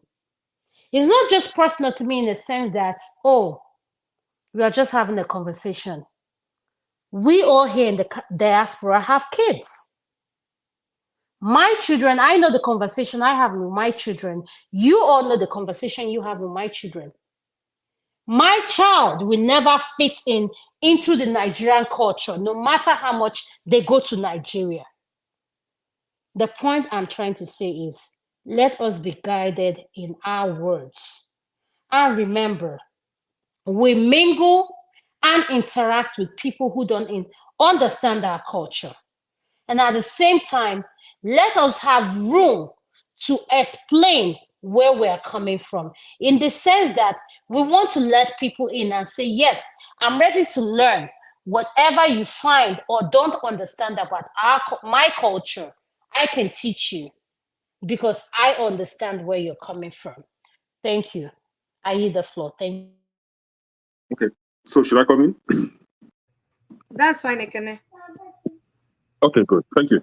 So I think we didn't start with the term black or African American. I consider those words as being derogatory to my people. For myself, I rarely use it. If I'm filling up a form and I was asked if I'm Hispanic or non-Hispanic, obviously I will choose non-Hispanic. And if the next one is African American or black, I don't choose it. I will go for other. Others, I will write African. So, but you know, he's black. They no, I'm not categorize black. us as black. My color is not black. I am brown. And for the fact that we don't have the word Western American, like those from the Western, from European Americans. If you don't have European Americans and they are called Caucasian, you don't call me Black America or you don't call me African America. So now, if I am married to a fellow brown lady that her parents are of this origin, I mean American origin, she's from America, right? I will go by their tradition, their own. You see, you as a man, if you are getting married to a lady, you don't go by your own tradition. You go by the lady's tradition. So if she is my color from this place, her parents are from this place, I will go by their tradition. Very simple and straightforward.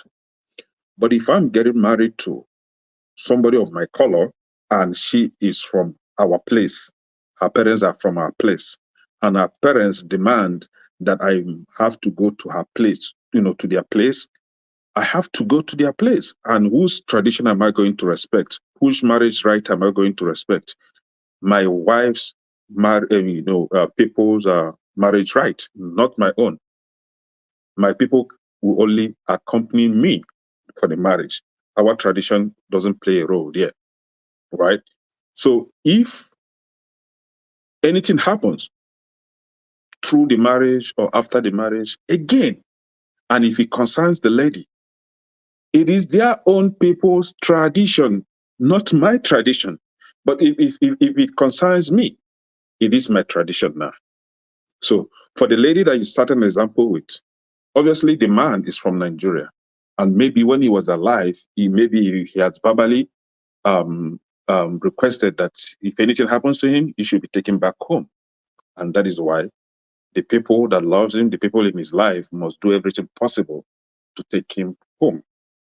That I respect that lady. I respect her for stepping up and doing the right thing.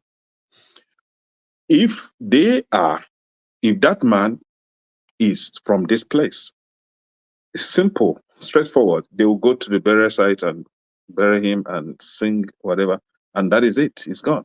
Bye-bye. So when it comes to tradition, I believe that, from example, I am a Nigerian, my wife is African, we are from Africa.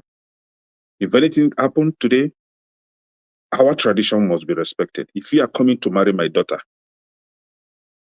I will use my people's tradition, my people's wedding right or marriage right.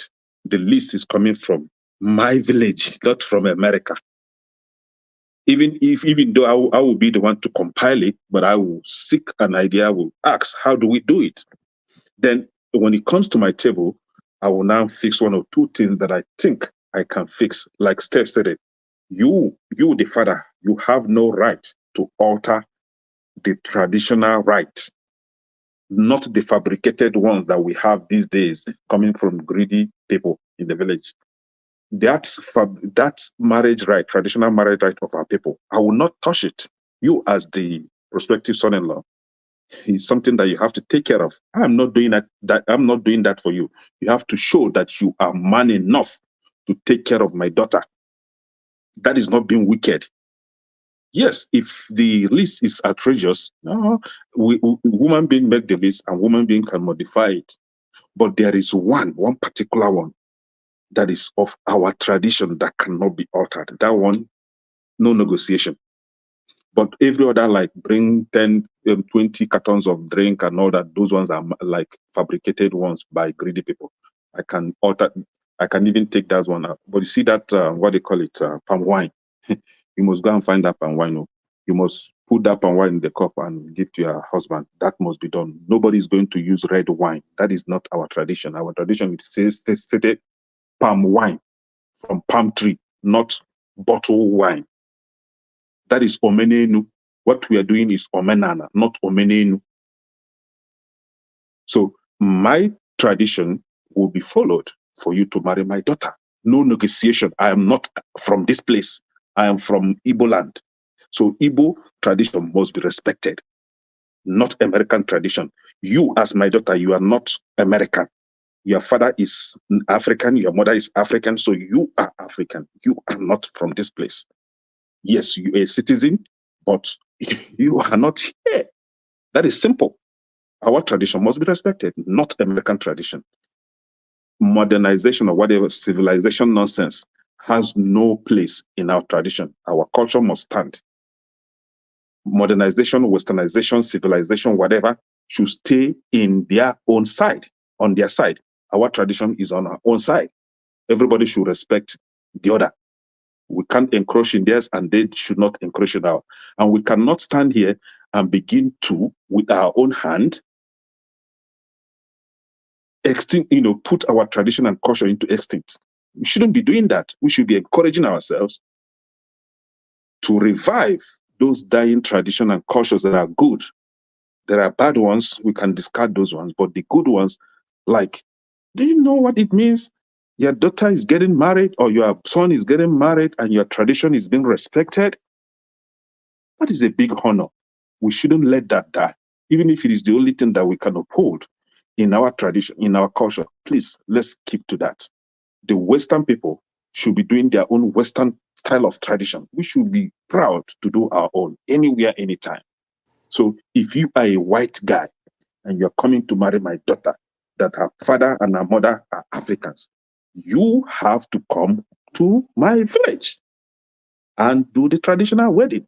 Me and you are not going to sit in America to do traditional wedding. I am not that stupid. We must go to my village and do it. That is what it is. But I might come up tomorrow and change my mind. I say, no problem, let's do it in America. I'm trying to save you costs, and that is up to me. But as it is today, from what I know today, oh yeah, we must go to, you come to the village. I will go there and wait for you guys safe.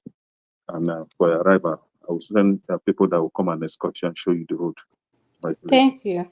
Thank you so much, Thank you. Ekene. Ekene, thank you. You know, that's what I love that is so unique about this segment.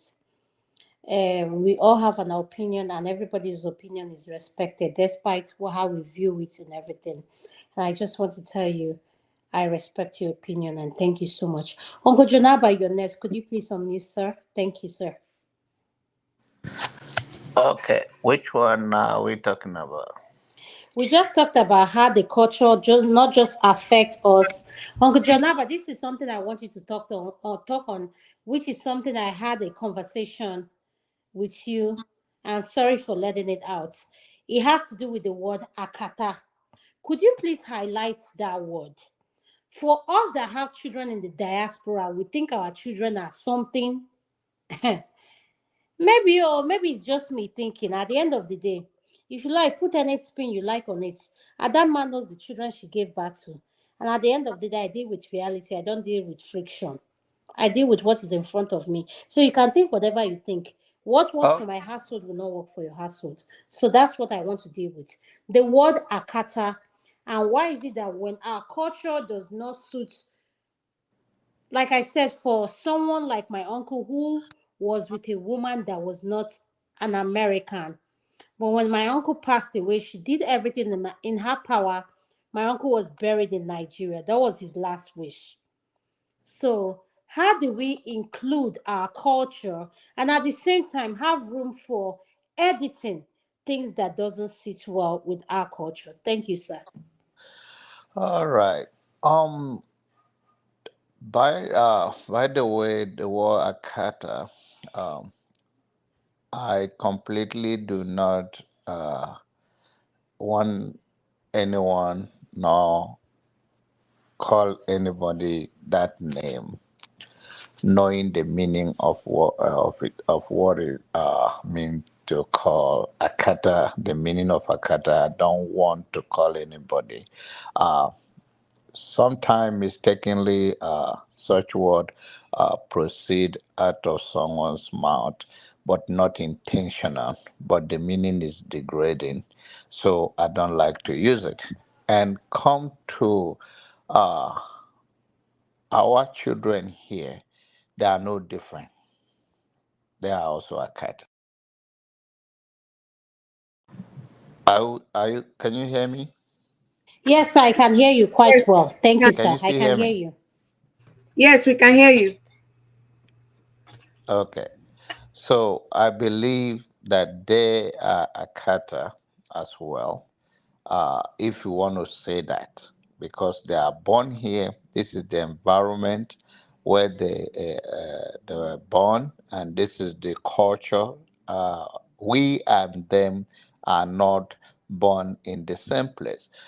Just like Kenneth said, uh, uh, that is his belief, that is his tradition. When a man is coming to your house to marry your daughter, that man has to follow your tradition or your culture, as it may be, and vice versa. When you are going to marry someone's daughter, you follow them to that place. And I think we all have the obligation in this society to respect, especially the African American that we met here. I always go deeper. Uh, there's a place, a ghetto in downtown Dallas, close to downtown Dallas, and they call it Oak Cliff. And when you go there, you see that 5 years uh, kids that's supposed to know nothing than go to school, uh, carrying gun, sitting on the hallway. I witnessed this. You see how people are stuck, and you see the damage done to them. And for other people to come here and call that name a kata, which means literally mean wild animal. So I don't, and now our children, if to say that, okay, oh, our children were from Nigeria or any part of the African, or that our children are not in the same bracket, it's not true. But then I also recognize that every home is different, unique in their own way, and the value that people are raising their children matters. And of course, my children don't even know what the word Akata, because it's not what we use here. So, except they're close to me now and hear me saying that, but they don't even use it. They don't know know what it is because we don't use it in my home. It's important that love, genuine love and commitment, and when someone want to be in your life, they are ready to go out of their way. It's not necessarily they are trying to please you, but they are trying to work with you, embrace you, and grafted into your culture and value. And it's supposed to be vice versa. I don't think anyone should see themselves more special than the other. I think everybody have to. Even though sometimes the value you place on people, they don't place that on you or on themselves. It's none of your business. The most important thing, you are not in control of what somebody else is doing. You can only account and responsible for what you do. So I believe that we should respect ourselves and respect others and place the same value, even sometimes we don't get it back, but that is who you are. But in summary of it all is that I don't think love, genuine love and commitment to humanity has no color nor tradition attached to it. Thank you. Thank you so much, Uncle Jonaba. I relate with what you can say. And for the people saying Adama is making this personal, I'm just speaking from my own perspective. You don't need to like it, like I said. Adama speak for herself, so you don't need to relate or understand what I'm saying. And all I like is what Uncle Jonaba said. Love doesn't, if you know the definite and the meaning of love, before you open your mouth and define it, you evaluate yourself as a person before you speak. And that's why we wonder why Africa is where it is the way it is. Look at yourself. You start from your own self. You evaluate yourself before you speak out. Auntie Gladys, you're next. Thank you so much, ma. Can you please unmute? Auntie Gladys, are you there? If you're not there, I'll go to Mr. Triumph. Mr. Triumph, welcome to the show, and Mazi Prince in Dewosa. So, Mr. Triumph, could you please speak on what we're talking about? Welcome. Thank you, sir. Hello, Mr. Triumph, everyone. go ahead. Welcome to the show. Thank you, I'm sir. here. Okay. Hello, everyone. Good morning, good afternoon, good evening. Uh, I'm happy on this topic. We talk of my own opinion or not anybody's opinion. Is my own. Anybody, my daughter, she's going to date, will marry me with her. That's my own, whether you like it or not. They'll marry your daughter with you. Is that what you just said, Mr. Triumph? Yes, so I know how much I dey spend on top her now. So that is it too. And again, The bride my price will be a lot then. mm, I would like to put the guy in a very good mood too. Now, if I see that, but the guy have to get money. Oh. Sorry to say, he must get money. If not, bye bye. You must get He, money, as in no he must negotiation for that. no negotiation for that. Go school, but make you get money, get brain. Understand? That's it. And first of all, first of all, you must have the fear of God. I'm a Christian. No. If you don't get fear of God, love the faith. But that fear of God must be there. And I'm gonna make him marry white man, not somebody from Africa. I have my own beliefs. I have my own, because she told me that we African men are so dictating, authoritative. That white men are soft, and the white man can go to market for her. Then I laugh. I say, if that's what you want, I will help you to get it. So that's just it. But for my other child, my son, is going to inherit wealth. So that's no problem. But my daughter matters a lot. uh, you understand? That's just it. But I heard what Adama was saying earlier. Is our own opinion. We have to respect that view, and that's going to be great. Don't mind my voice. It's just the bedtime voice. You understand? So I've been listening. So I just said I should come in. It's not getting very, very more interesting. And again, that I love my culture, because I remember my woman asked me and said, if tomorrow I go, I said, I know they go now. I said, if tomorrow you go, where do you want to be buried. I say my children decide, not me. Anything that will bring stress for them, I remove it. That's what we call insurance today. We pay insurance in advance. I know they die now. I'll go enjoy my money, enjoy my children, even my grandchildren. So that's just it. Thank you. Make I let other people to maybe Madam Gladys is awake now. And later we continue. Thank you. Thank you, Mr. Triumph. I want to go to man of Mazi Prince, California. Welcome, sir. Could you please unmute your nest? Thank you, sir. Welcome, Mazi Prince.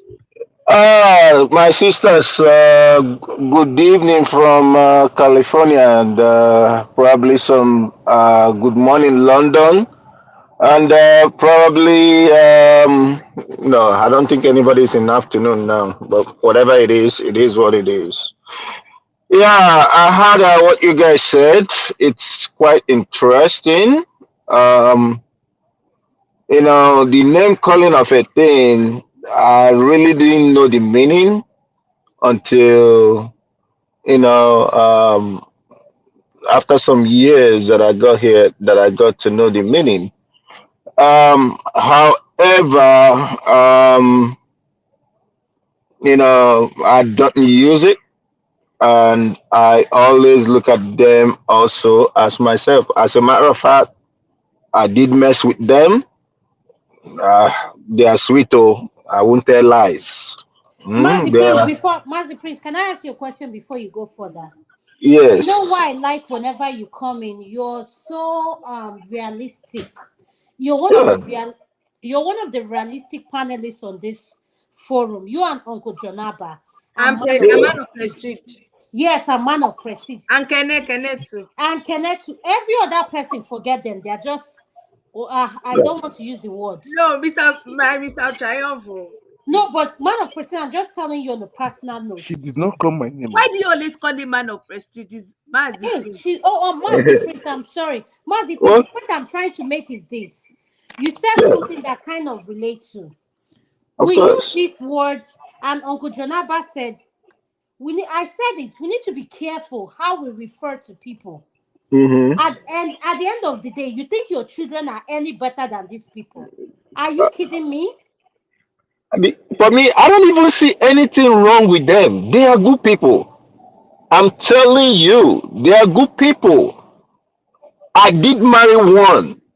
The only thing that even got us apart was because of the fact that some people were putting a lot of things in her head, telling her how Africans will always leave them and all that kind of a thing. I But thought you today, married your high school sweetheart. Which one? Which day you married that one again? okay, so I married Akata. Sorry, you see this one now. Dalaba, you're making me call them Okay, Akata Mazi Prince, now. can you get used to using the word African American? African America. Yes, I did marry one. You know, we got apart because of the fact that the sister. When I married her, she lived with me with the sister. You know, but then the sister is a diva.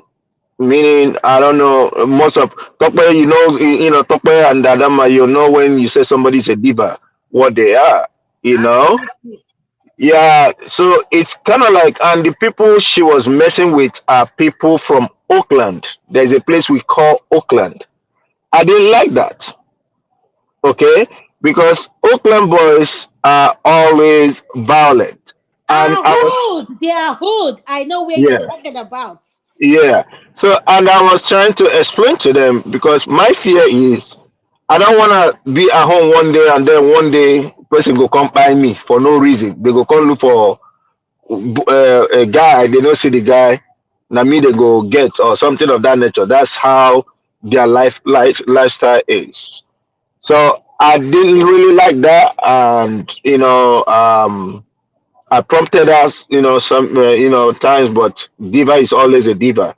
And at some point, I had enough. I had to really, really protest. She put it on her sister that I was chasing her away and that kind of a thing, da da da da da da. Before you know it, she decided to go with the sister. Um, I thought it was a joke, you know. Um, it was kind of like somebody that I married wanting me to come for booty call. I don't do booty call. No, I married you. You are my wife. I'm not coming for no booty call. You know, and you know, before you know it, um, I had pressure from everywhere. So at some point, I told her, to be realistic. In as much as I loved her, then I believe I fell out of love. And moreover, you know, her specialty then was rice and egg and oyster sauce. That's what she really knows how to make then and all that stuff. Is So that what she used to catch you, Mazi? that was what she used to. Oyster sauce. Yeah. Oh yeah, for me, I didn't mind. Oh, I didn't mind then. The other room now I like pass. You know, the other room is, it's the one I actually liked and all that. But I had to give up. You know, and I went with my sweetheart. Today. But then till today, she's my friend. You know, she's my friend. Her name is Rika. I can even put her last name if you want to check her out. You check her out. Ask about me. She will tell you. We are, Please don't leave that information. you know. So Mr. yeah, Triumphant. yeah. So Triumph, France spy. It, it,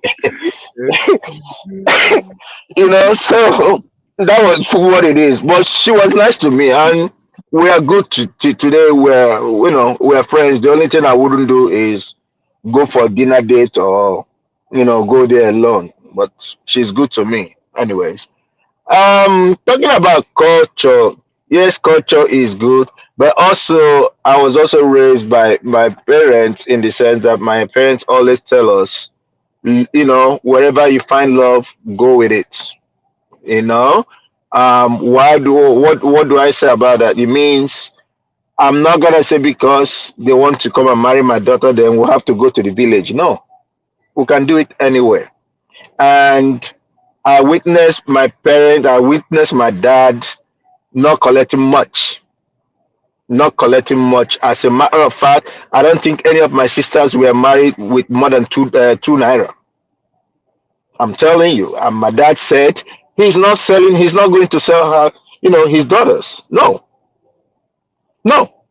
He made sure the food that was eaten there was provided by him and all that. And all he asked always, what he always asked the men to do is just to respect his daughters. That's all. And when we asked him, and we said, "Why are you collecting, of all the amount you spent on these people?" He said, "Because he's not selling his daughters, and that means any day that those men mess up, he will go and get his daughters. He will go and get his daughters. If they want their two naira back, they should come and get their two naira back. It's a sign of respect, you know." And also, I know you guys are talking about, married someone and then the person dies and all that stuff. If I could double into that, where I'm from originally,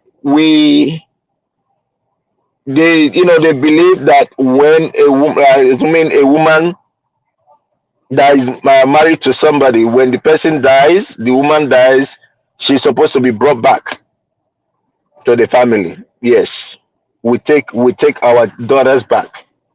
We don't, you bring it back or whatever it is. So in other words, I will always advise young men, please, a woman who is good enough to have a child for you is good enough for you to go and complete whatever it is. Don't wait until the person dies. You know, I remembered while in Lagos then, there is a girlfriend I had then. and one of her cousins died with a man that impregnated her and other kind of a thing. Um, the fight that happened there. I think that was somewhere Ijesha, around Ijesha. We went there before they took the girl back to their village and all that. You know, I went for a wake keep or whatever it is. I ended up separating fights because her family was fighting the man's family, the man and the man's family. Physical fight. This one is not even physical fight. And I didn't like that. And I also told the man, I said, it's not nice. You keep somebody in the house and you call yourself a Christian, because I also understand for those people who claim to be, holier than thou. If you keep a woman in the house and you are knocking the ekus, you are going to hell. If you buy, you are going to hell. So it's better you go and do something. Give the parents something. Do something. At least let it be that you are still waiting for the main ceremony and all that, but put something down. Do some little thing. If she's good enough to open her legs for you, it's also good enough for you to do something in order to make her your wife or whatever it is. That's my advice to every other person. And I rest my case for now. Thank you so much, Mazi Prince. I'm going to go to Tokwe, and we're having our final submission before we close this segment. And I just want to tell our viewers, thank you everyone that tuned in to this segment. I really appreciate you all. On behalf of Tokwe and I and Electricity, thank you for tuning in. Like I said, we are a work in progress. Please keep an open mind. This segment was created personally for people, for us in the diaspora and everybody in the African. We address issue that has to do with diaspora and Africa as a whole. So thank you all for tuning in. And I just want to say, everybody, I love you all. Have a great weekend. Tope, over to you. Yes, Adama. We want to thank every single person on the panel joining us today, and our family and loved ones on the comment section. Thank you so much for tuning in and joining in. In regards to dating, in regards to our children, please be supportive. This will be a good time while raising kids, to instill the values in them, so that when they get older, they won't depart from all the good things you've taught them. Be supportive. Love conquers all. Be respectful. We appreciate you. Have a lovely upcoming week, and please share and like the podcast. Thank you so much, Tokwe. Uncle Jonaba, your next, your final submission. Thank you, sir. I want to thank you, Mr. Triumph, man of prestige, Mazi Prince, Uncle Steph, Uncle Jonaba. I appreciate you all. Mr. Triumph, you guys are dear to my heart, and I really appreciate you all. All the people in the comment section, One shout man out to to... Yes, I'm going to give a shout out. Shout out to AB. Shout out to Lighthouse. Shout out to Anthony Don. Shout out to AY for real.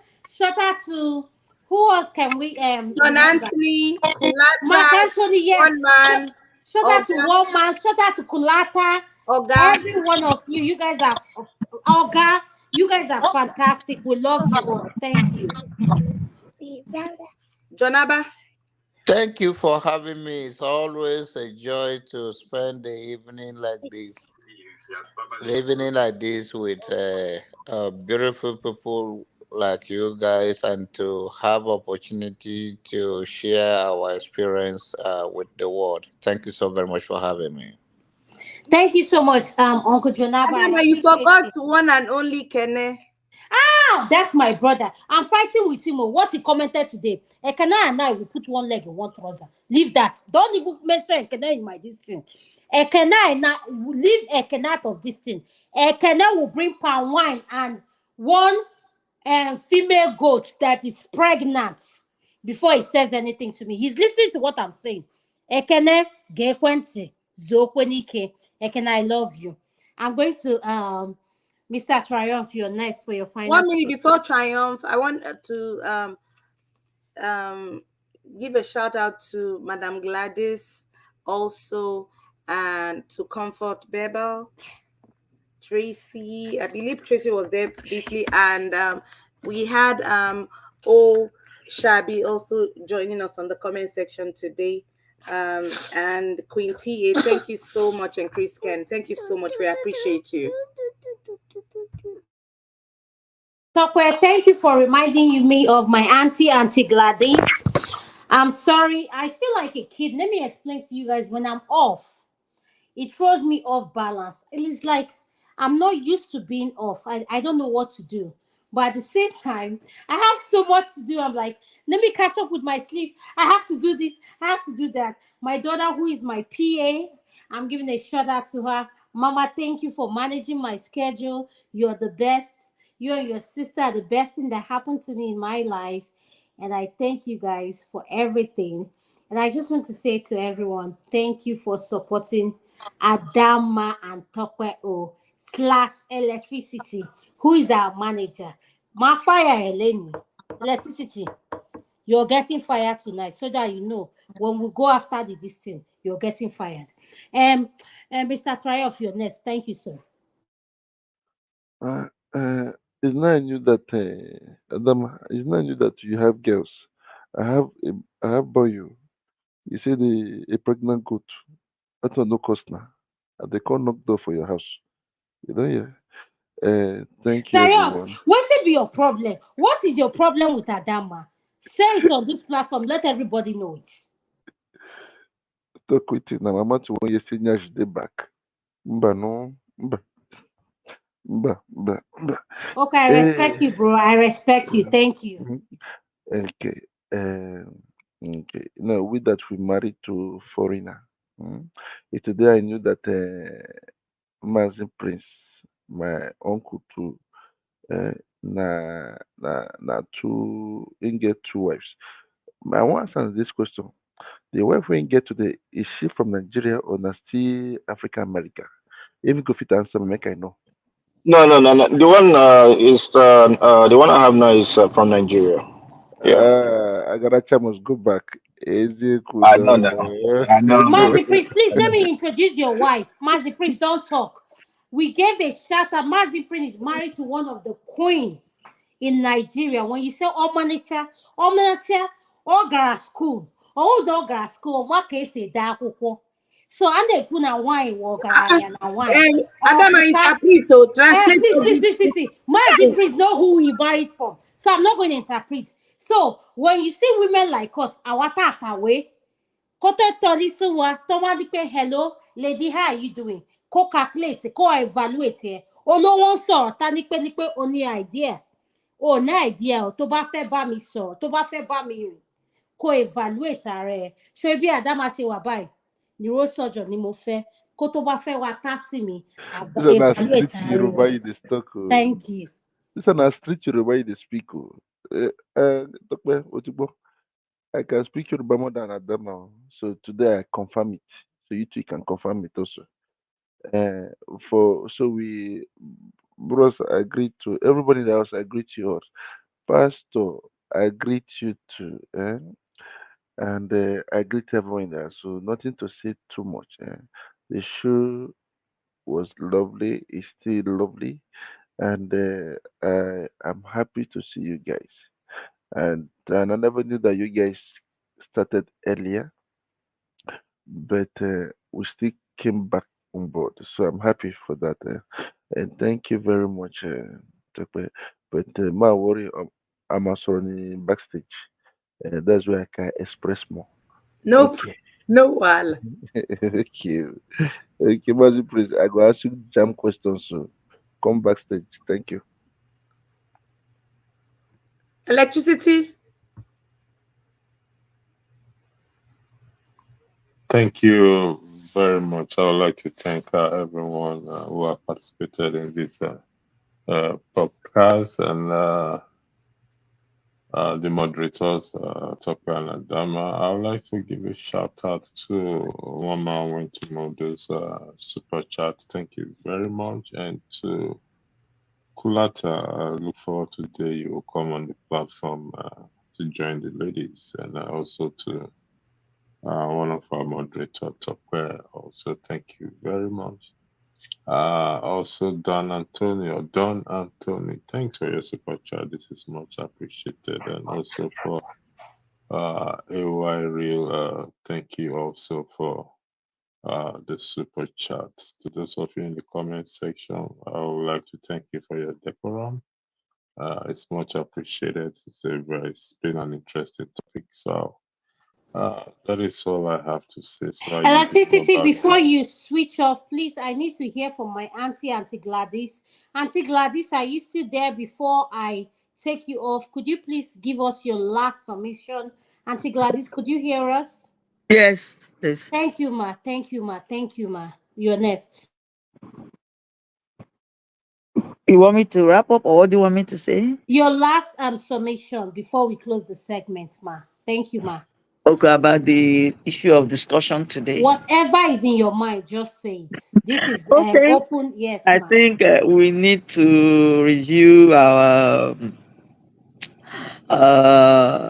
traditional ways of having marriages done, because a lot of people are complaining, particularly those who are not from our side. I just pray that the elders will look into it and know what to do exactly. Like I heard when you discussed about maybe a man with a woman and the woman passed away without marriage, and then the man is made to marry the woman. Yes, I've heard of such culture in so many places, but where I'm from, we don't do such things. So I just pray that some of these hard lined cultural practices, if they could be looked into, and then we know how to manage them, because the world is evolving. A lot of new things are coming up. So we need not stick to it and claim that because it is our tradition, and as such, we must keep to them. We must also try to moderate things so that we can live peacefully in this world. Thank you so much. Thank you so much, Auntie Gladys. I just want to say thank you to everyone. Electricity and Topper, if you have any final words. To everyone tuning in, next week we'll be back at the same time. We'll try to see what the time. We try to go with whatever the political, whoever is hosting, have your say 24 hours. However long they can go. That's why, sorry to our viewers and our listeners. Yes, we started early, and our time didn't reflect on when we were coming on. And I just want to apologize to this. When it comes to this social media thing called YouTube, things changes frequently. All we are asking for from you guys who are our viewers and our listeners, please keep an open mind. Tomorrow we have a segment. This is all about politics. If I'm able to come in, I will come in and review and relieve electricity. I look forward to seeing you all tomorrow. I just want to say have a good evening, and I'll yield the floor to Ekene, my brother. I hope Ekene Ijikwe will go bia. Ihe a ịchọrọ ikwu ka achịkwa m ịnụ. See, I don't know where they give a female goat in Igbo land. I think it's the Okoba, for example. Oh, Okay. Ekene, you're surprised I know traditional kuya.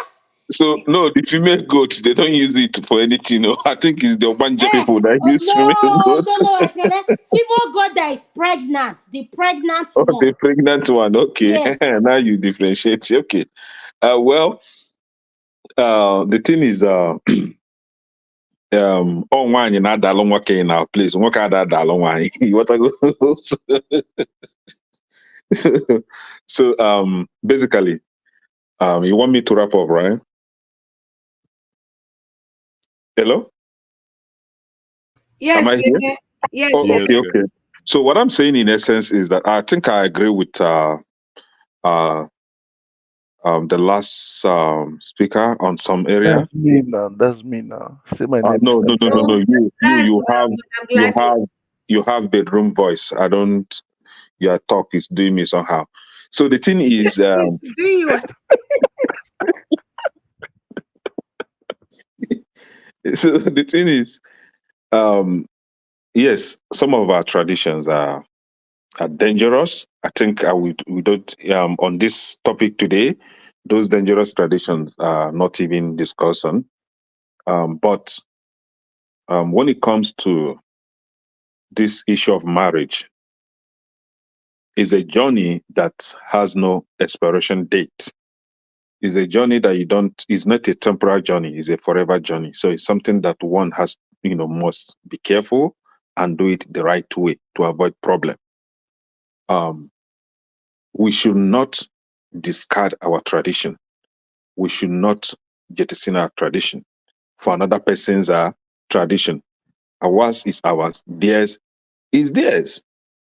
So my point basically is, when it comes to white wedding, court wedding, it is not our tradition, and it should not be part of us at all. But when it comes to our traditional way of getting married, mind you, that you're a Christian, you don't believe in God, you're a Muslim, or whatever you think you are, you have a tradition. And that tradition cannot be bent because of your own religious belief. Traditional rites of marriage has nothing to do with a religion, be you Christian or traditional worshiper. It has nothing to do with traditional worshiping or Christianity or Islam. No, it is a tradition, the way of life of your people, not the way of religion of your people. It is the way of life of your people. There is nothing diabolic. There is nothing diabolic. There is nothing devilish in that. So, whomever that is advocating for us leaving our tradition for another person's tradition, that person should think deeply. We should conserve our way of life. We are not white people. We are not Europeans. We are Africans. We have a place where we come from. We did not fall from heaven. We did not fall from sky. We are not from Europe. We are from a place that has a tradition. Yes, some of these traditions are evil. Evil, according to you, if it is something that is against humanity, if it is something that is against the happiness of the people in general, then it should be reconsidered. But when it comes to this issue of marriage, please, can we learn to embrace our way of getting married, giving out our daughters hands in marriage, or having our sons taking up wives for themselves? We should embrace that instead of all these Western ideas. Western ideas shouldn't be encouraged in our homes as Africans, unless we are getting married to the Europeans. This one you may consider that. But in a nutshell, we should encourage our younger ones to marry ourselves, to marry from their likes. You know, we have beautiful African ladies from Kenya to Uganda to Malawi to Rwanda to Nigeria to Cameroon. Can't you see how beautiful our women are? We should go there. You see our men. I see now what gonna give me, gonna give me. You see a man, you see long nose, you see muscle, you see a man, full man. You know, so we should embrace our people, marry our likes. Marry. Let's conserve our where we our likes. Let's Okay, let's okay, Kene, let's sorry to let's do interject things you. our way. Sorry to cut you. Onye obu onye Nigeria, onye Igbo, or onye America, Africa No, America. no. One thing, I don't even believe in that word, Africa American, but Munyambonye Africa. Okay. Same color. Okay, Marikita, in the year talk me. I think they talk. I don't even marry. Mr. Thank Taiwo, you. before you ask Ekene that question, you should listen to him. And you, from the way he speak, you observe the way Ekene speak. One thing I like about you and Ekene and Mazi Prince, you guys put this wrench into our topic that gives us a view of life. When me and Tokwe express ourselves, it's not about me and Tokwe. That's our own personal opinion. You don't have to like it. It's called life experience. My life experience doesn't have to be about you all. It's my own personal life experience. And I think that's what we all lack. So when I see people coming that I don't know, share views that I can relate with, I'm open to that. So that's all I want us to keep in mind. Thank you, you all. I'm going to go to Pastor and Tokwe O, and after that, if anybody has anything to say, we are closing the segment. Pastor, over to you. Yeah, thank you. I believe everyone. Let me, before I say so, there's a tradition and custom that we must adhere to or to promote, and that is a tradition of integrity, transparency, accountability, equity, fairness in dealing with one another. We must understand that these are also traditions and customs to be passed on from generation to generation. And regardless of our culture or tradition we practice, this must we must include it or have it in focus that when I'm dealing with my fellow kinsman or another kinsperson, I must apply fairness. I must apply transparency, equity in what we have to do. So there's something that came to my mind. It flew out again. Yeah, so we must put these traditions and cultures of integrity, fairness, accountability, and pass it to our children. And sometimes we're going to fail. I failed several times, but we I learned to improve, and I believe in that a lot. Every day is school day. So with that, we will say, I believe everyone have said everything that needs to be said. I think there's a backstage, if I'm correct. So We have to go to Tokwe before you say anything. Tokwe, you're next. all right, thank I you. said my final submission. Again, thank you all for joining us. It was a good ride today. Thank you so much for everyone joining the panel and the comment section. Have a lovely night and God bless everyone. you. Have a great weekend. Sorry, Adama, you are still speaking. Adama. I said everyone have a great weekend. You can go. We're done. Thank you. Mm-hmm. Good night. Thank you so much for watching. Thank you. Have you subscribed? Yes, you. Have you subscribed? You. Yeah, before you go, click. It's free. Click. Just that's it. Have you subscribed? You're laughing. Have you subscribed? Have you subscribed? Thank you. Thank you. Thank you. Hey, madam, thank you so much. I can see you. I can see you. We have to get to 100,000 subscribers. This by the end of the year. How are we going to do that if you don't subscribe? Yes, you. Yes, you're about to click off. Why? Have you subscribed? It's free. If you don't, ask your son, ask your daughter how to. Just one click. Thank you. Thank you. I see you. Aha. Thank you very much. Thank you very much. I'll see you tomorrow. Hello, my people. Wofai, the international money transfer service, is here to provide you with a simple and efficient money transfer experience with no fees and the best rate in the industry. If you are in the US, UK, and Canada, Wofai is here to serve you and help you transfer money to over 21 countries. In all ramifications, they are better than their competitors. We at the Dr. Damages Show are happy to partner with them to satisfy your needs. To that end, anyone who signs up with them using the referral code DOCTOR will get $30 cash back the first time you send $100 or more. From now until July 10th, 2024, Wofai will enter your name into a raffle draw where you can win an iPhone, Apple Watch, MacBook, gift cards, and others. For an icing on the cake, the first 20 people to use Dr. Damage's code, Doctor, will get a signed copy of one of his books. This American Life Safe, or Chimamanda, The Adventures of Little Mermaid's African Cousin. Never, ever accept because you're a woman as a reason for doing or not doing anything. All over the world, girls are raised to make themselves likable, to twist themselves into shapes that suit other people. Please do not twist yourself into shapes to please. Don't do it.